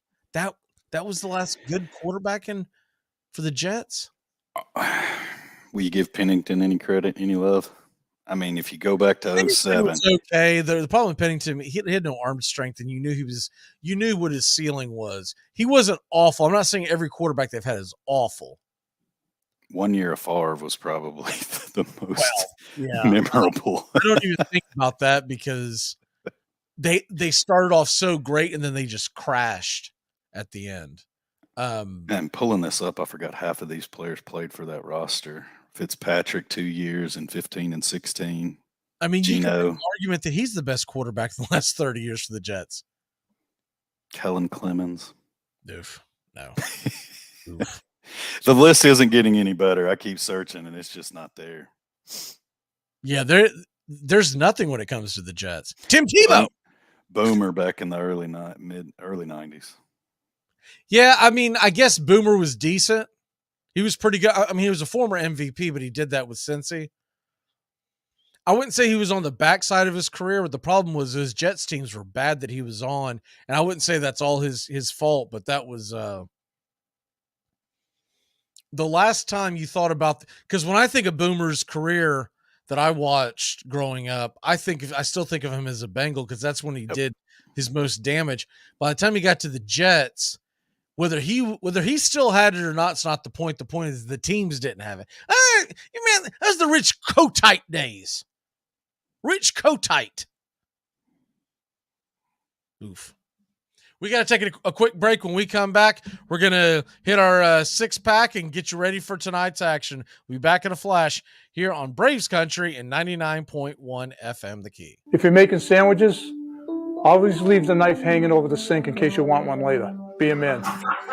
I'm 7-0 this season. You auto-drafted. That's what all the great GMs do. They delegate. You didn't do anything. Yeah, I did. I set the cue. Without fantasy football, what would friends talk about? I almost wore shorts today. Oh. I was going to do a sweatshirt shorts combo. Switched to pants instead. Armchair.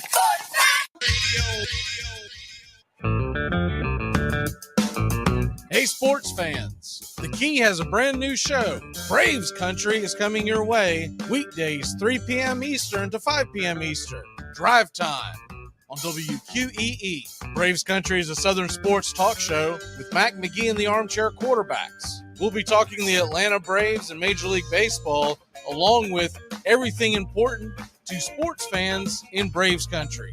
The SEC, ACC, Big Ten, and the National Football League, and the big sports news of the day. That's Braves Country with Mac McGee and the Armchair Quarterbacks. Weekdays, 3 p.m. to 5 p.m. right here on WQEE The Key, 99.1 FM, and simulcasting on youtube.com/@Braves Country.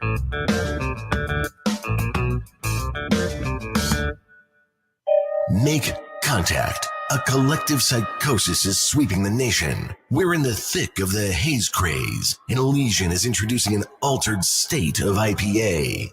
Contact Haze is a tangled chemistry of mild haze, low bitterness, and an explosion of hop aroma. This hazy IPA bursts with notes of bright raspberry, currant, citrus, guava, and passion fruit. Available in six-pack cans in stores. Make contact.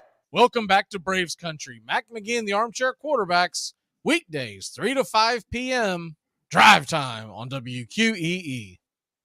Why, any fool could see he made that first down when he dived. If Howard Cosell came in now, he'd never get out alive. 'Cause he's the armchair. Welcome back. We're taking you all the way to the He's top of the full hour. snacks, the All-American First Name Sports coming your way, top of the hour on Sports Map Radio. And remember to get your days started every single morning, 7 to 10 a.m. here on the Key Rhino Radio Penitentiary. And noon to 2, you got the Rod Peterson Show, talking hockey and a lot more, and Sports Beat with Richard Holdridge, 2 to 3 p.m. And then we come at you 3 to 5 tomorrow. We'll have Joey with us. We'll have Steven with us. We'll be hitting all the different prop bets and side bets. And remember, this weekend we are having the kickoff show moves to Sunday for obvious reasons. There's no Saturday games. So 1 p.m. to 3 p.m. we'll be here on Braves Country giving you the kickoff show. We look forward to that. And I'll be making 1 million bets over the weekend on air and off the air. So I figure, we're going to get this sucker going, Justin. The one, so I've got to get real creative with the six packs, because I don't want to give the same pick that I give today, what I'm going to give on the Sunday show on my lock. Was we fade out of football season, we might have to turn this into a couple of tall boys because we're going to run out of ball games. So with that being said, my first one that I'm going to give is one of my picks of the day, and it is basketball. It's not football, so I can leave some meat on the bone for Justin.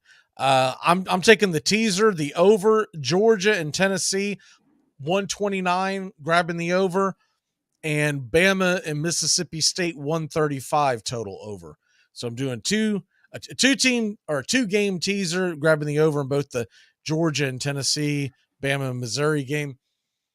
I just figured that Tennessee and Bama are going to come out running, and Bama is the highest scoring team in the SEC. So let me grab the over. And I do believe Tennessee and Georgia will be up and down. Tennessee, I think Tennessee's a 16-point favorite in that game right now. Somewhere in that neighborhood. But anyways, that is my first of the six pack, Justin. What is your first pick to be? Well, I'm going to go with let's go with a touchdown. We'll go with a single touchdown. Or we'll go the NFC game first. Give me AJ Brown at plus 140. Okay, AJ Brown plus 140 for the first touchdown scored or anytime touchdown. That's an anytime touchdown. Okay.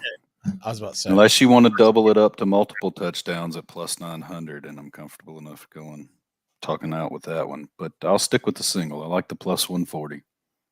I like that. I will grab a teaser. Now, you know what? I'm going to go ahead and do it before that line moves. Man, you give me the Bengals on the money line, minus 120. I mean, this to me, I don't understand. I think people are miscalculating how bad that injury is for Mahomes. And I know the boot came off today, but if you watch that game against Jacksonville, Justin, he had a hard time handing the ball off. You're going to like where I go with this next one then. All right. Lay it on me. How about Joe Mixon for multiple touchdowns? Plus 650. I think they get away. They go to the run game, and I think that they are underestimating that. I like your money line pick. The points really at the -1 isn't worth it if you're willing to go money line. So in front of you, do you have the number for what it would be for Samaje Perine for like an anytime touchdown? I'm just curious. I do. It is plus 300. Oh, really? Okay. That's not that great then. If it was a little higher, I'm like, yeah, let's go. Did you see this thing with the guy hitting the parlay that went viral? First touchdown scored in all 4 games he hit it. Wow. But the problem with this story is, and it was after I shared it on Twitter or wherever it was, I shared it. And I got to thinking about it. He said he laid $5 to win $72,000. And I started doing the math. I was like, that doesn't jive. At best. And the thing is, his numbers that he was saying that he was getting, I couldn't find those numbers anywhere as far as like that big of a spread. That big of a odds. But I'm thinking $5 to win $7,200.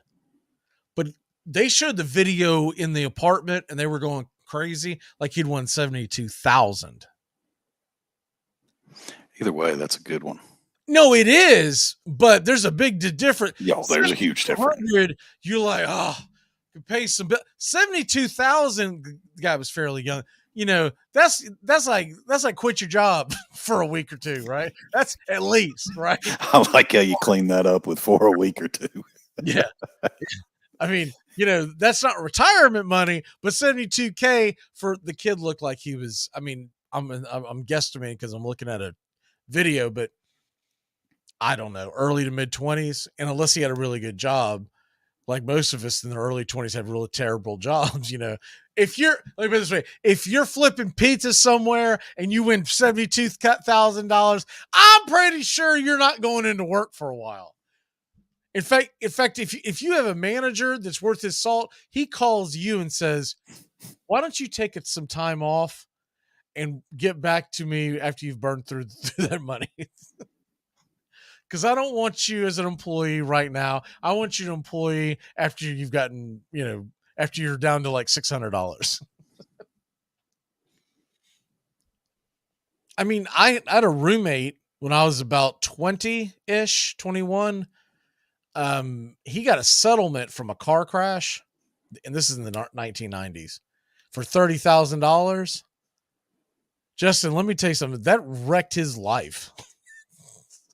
That dude went off the deep end. He quit his job. I still don't know what happened to him. Last time I ran into him, he was essentially living at his parents' house. If it was either that or a Skid Row, and he'd gone from a pretty good worker, someone you'd want to hire, to hide your belongings. It was like 18 months. He blew through 30K. It doesn't take long. That's all I'm saying. All right, so my pick, or you know what? Since I went first, go ahead and give me your last pick. Well, I was going to go with passing touchdowns, but don't really see anything I like on that. There's not a good prop on that right now. Let's go with since you brought up Piron, I'll take his rushing yards over 17.5. Give me 18 yards there. Okay, so here's another teaser. You know, I'm the king of the teasers. I love them because I'm actually hitting them. If I wasn't hitting them, I'd be like, stay away from them. This is one of my favorite teasers of the weekend. Couple ways you can go with this. The one I'm going to give you, and then I'll give you an alternative if you don't like it. Give me the under in the Cincinnati-Kansas City game. So right now the over-under is 47. That would push it, your typical teaser, that'll push it to 53. I think this is going to be a lower scoring game because I do not believe that Superman is going to be able to find a cape in time. And that's going to be either A, Mahomes doesn't go the full game, or B, they're very, very he's not going to have the flush the pocket shortstop moves. You at least think you limit those in this, and that's what extends and is the deciding factor in a lot of their winning drives. Unlike Jacksonville, I think Cincinnati's going to bring the house and make him move. I still don't understand why the Jags did not bring the house and make him move.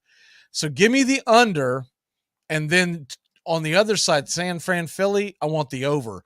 So that will take now it has moved up, so that takes you up to 40.5. When I originally grabbed this, it was at 39.5. But I'll still take the over. I think that's going to be a fairly high-scoring game. The other option that I would like on that, if you got Cincinnati, Kansas City under, and San Fran plus 8.5 in Philly, because I think that's going to be a phenomenal game. And if I can have any points in my pocket, I'll take it. I think a lot of people are overreacting to how the San Fran offense struggled against Dallas. Dallas has a good defense. They're also overreacting how the Philadelphia Eagles pounded the sand out of a Giants team. Let's be honest, they didn't really belong there. Brock Purdy's going to have his hands full getting off that bus coming into that stadium with those Eagles fans. And man, that's a tall order. I would go with the way of the over if you're going to tease it and bring it down versus the points. Cause I'm hoping to see a game that's close and back and forth, but I think the Eagles are legit, and I think they might pound them and run away with it in the second half.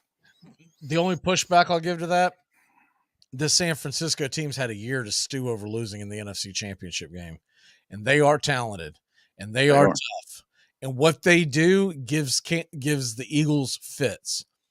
And what kills me, Justin, are the people who last week when the Giants beat the Minnesota Vikings, and they all said, dude, Minnesota's a fraud.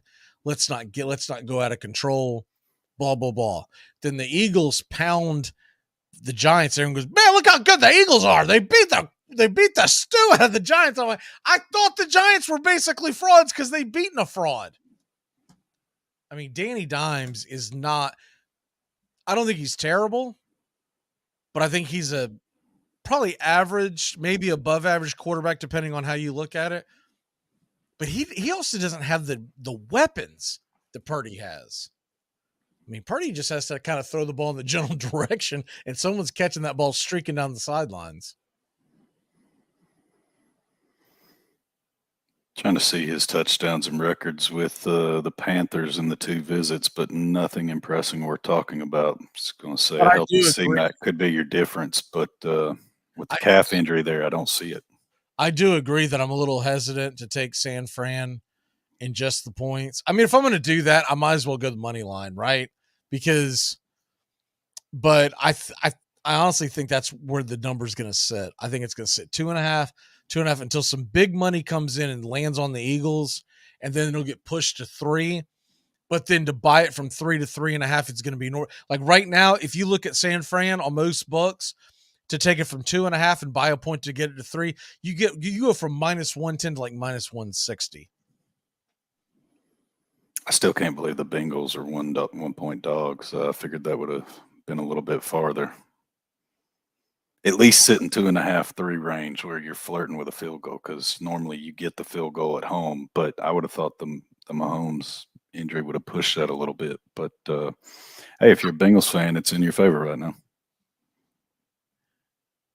Yeah, I think the Bengals.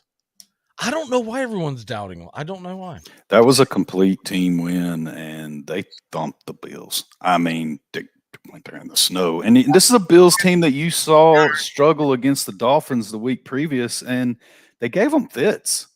You alluded to it. If you can't put the Dolphins away, what are you going to do with the Bengals? And you saw it. The Bengals took them to the woodshed. I feel like that I've got two teams in my sight right now with the Niners and the Bengals that feel like they have unfinished business from last year. But the Eagles are really good, so that could squash a lot of that. We both agree the Bengals get there. You think they pull it off? Yeah, We're in agreement. I do think the Bengals get there. I guess I'll wait till Sunday to give my actual pick in the NFC. I'm waffling. I'm waffling back and forth. There's a couple of things that I'm wanting to look at as far as statistics. But that game really is probably going to come down to who doesn't turn the ball over. I'll tell you something's crazy because we do have to jump out of here. Mentioned it last hour. So you can get MVP numbers right now. Grab Christian McCaffrey. He's 15-1 for Super Bowl MVP. Everyone else is 3-1, 4-1, 5-1. Those aren't great numbers. Christian McCaffrey's 15-1 in Vegas right now. That's insane, because if they do beat Philly and they do win the Super Bowl, it's not going to be a Brock Purdy show. What's your walk-off? We got to jump out of here. It's honey-do list time. Championship Sunday, and it's late, so I have no excuses. Thank you, NFL, for not putting a game on Saturday and one midday Sunday and helping us out. But, I get it. It's tradition. It's that time of year. Yeah, I'm right there with you. We're actually doing spring cleaning in the garage. I told her, I said, we're getting up early because we got to be done by 2. Like, none of this, me sliding into second, trying to get the kickoff because I really want to watch that Philly game. All right, we got to jump out of here. Stay locked in here for Sports Maps. First Name Sports on your way. Justin, see you next week. We'll see you tomorrow, 3 to 5 here on Braves Country. Goodbye, sweetheart. Well, it's time to go. We're back tomorrow with another show. Well, unless we're fired, we'll talk to you then. Goodbye, sweetheart. Goodbye. Goodbye. Guys and gals, it's time to go. We'll see you on the next show. Same bat time, same bat channel. Thanks for listening to Braves Country with Mac McGee and the Armchair Quarterbacks on 99.1 FM WQEE, The Key in Noonan, Georgia, and simulcasting on youtube.com/@Braves Country. Braves Country comes your way weekdays, 3 p.m. Eastern to 5 p.m. Eastern. Please follow, like, and subscribe today. Armchair Quarterback Radio, your first choice for Southern sports.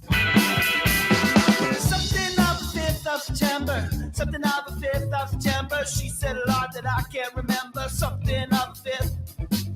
Can I get another cigarette, please? Can I get another cigarette, please? Yeah, I know I live to regret it. Just give me another cigarette, please.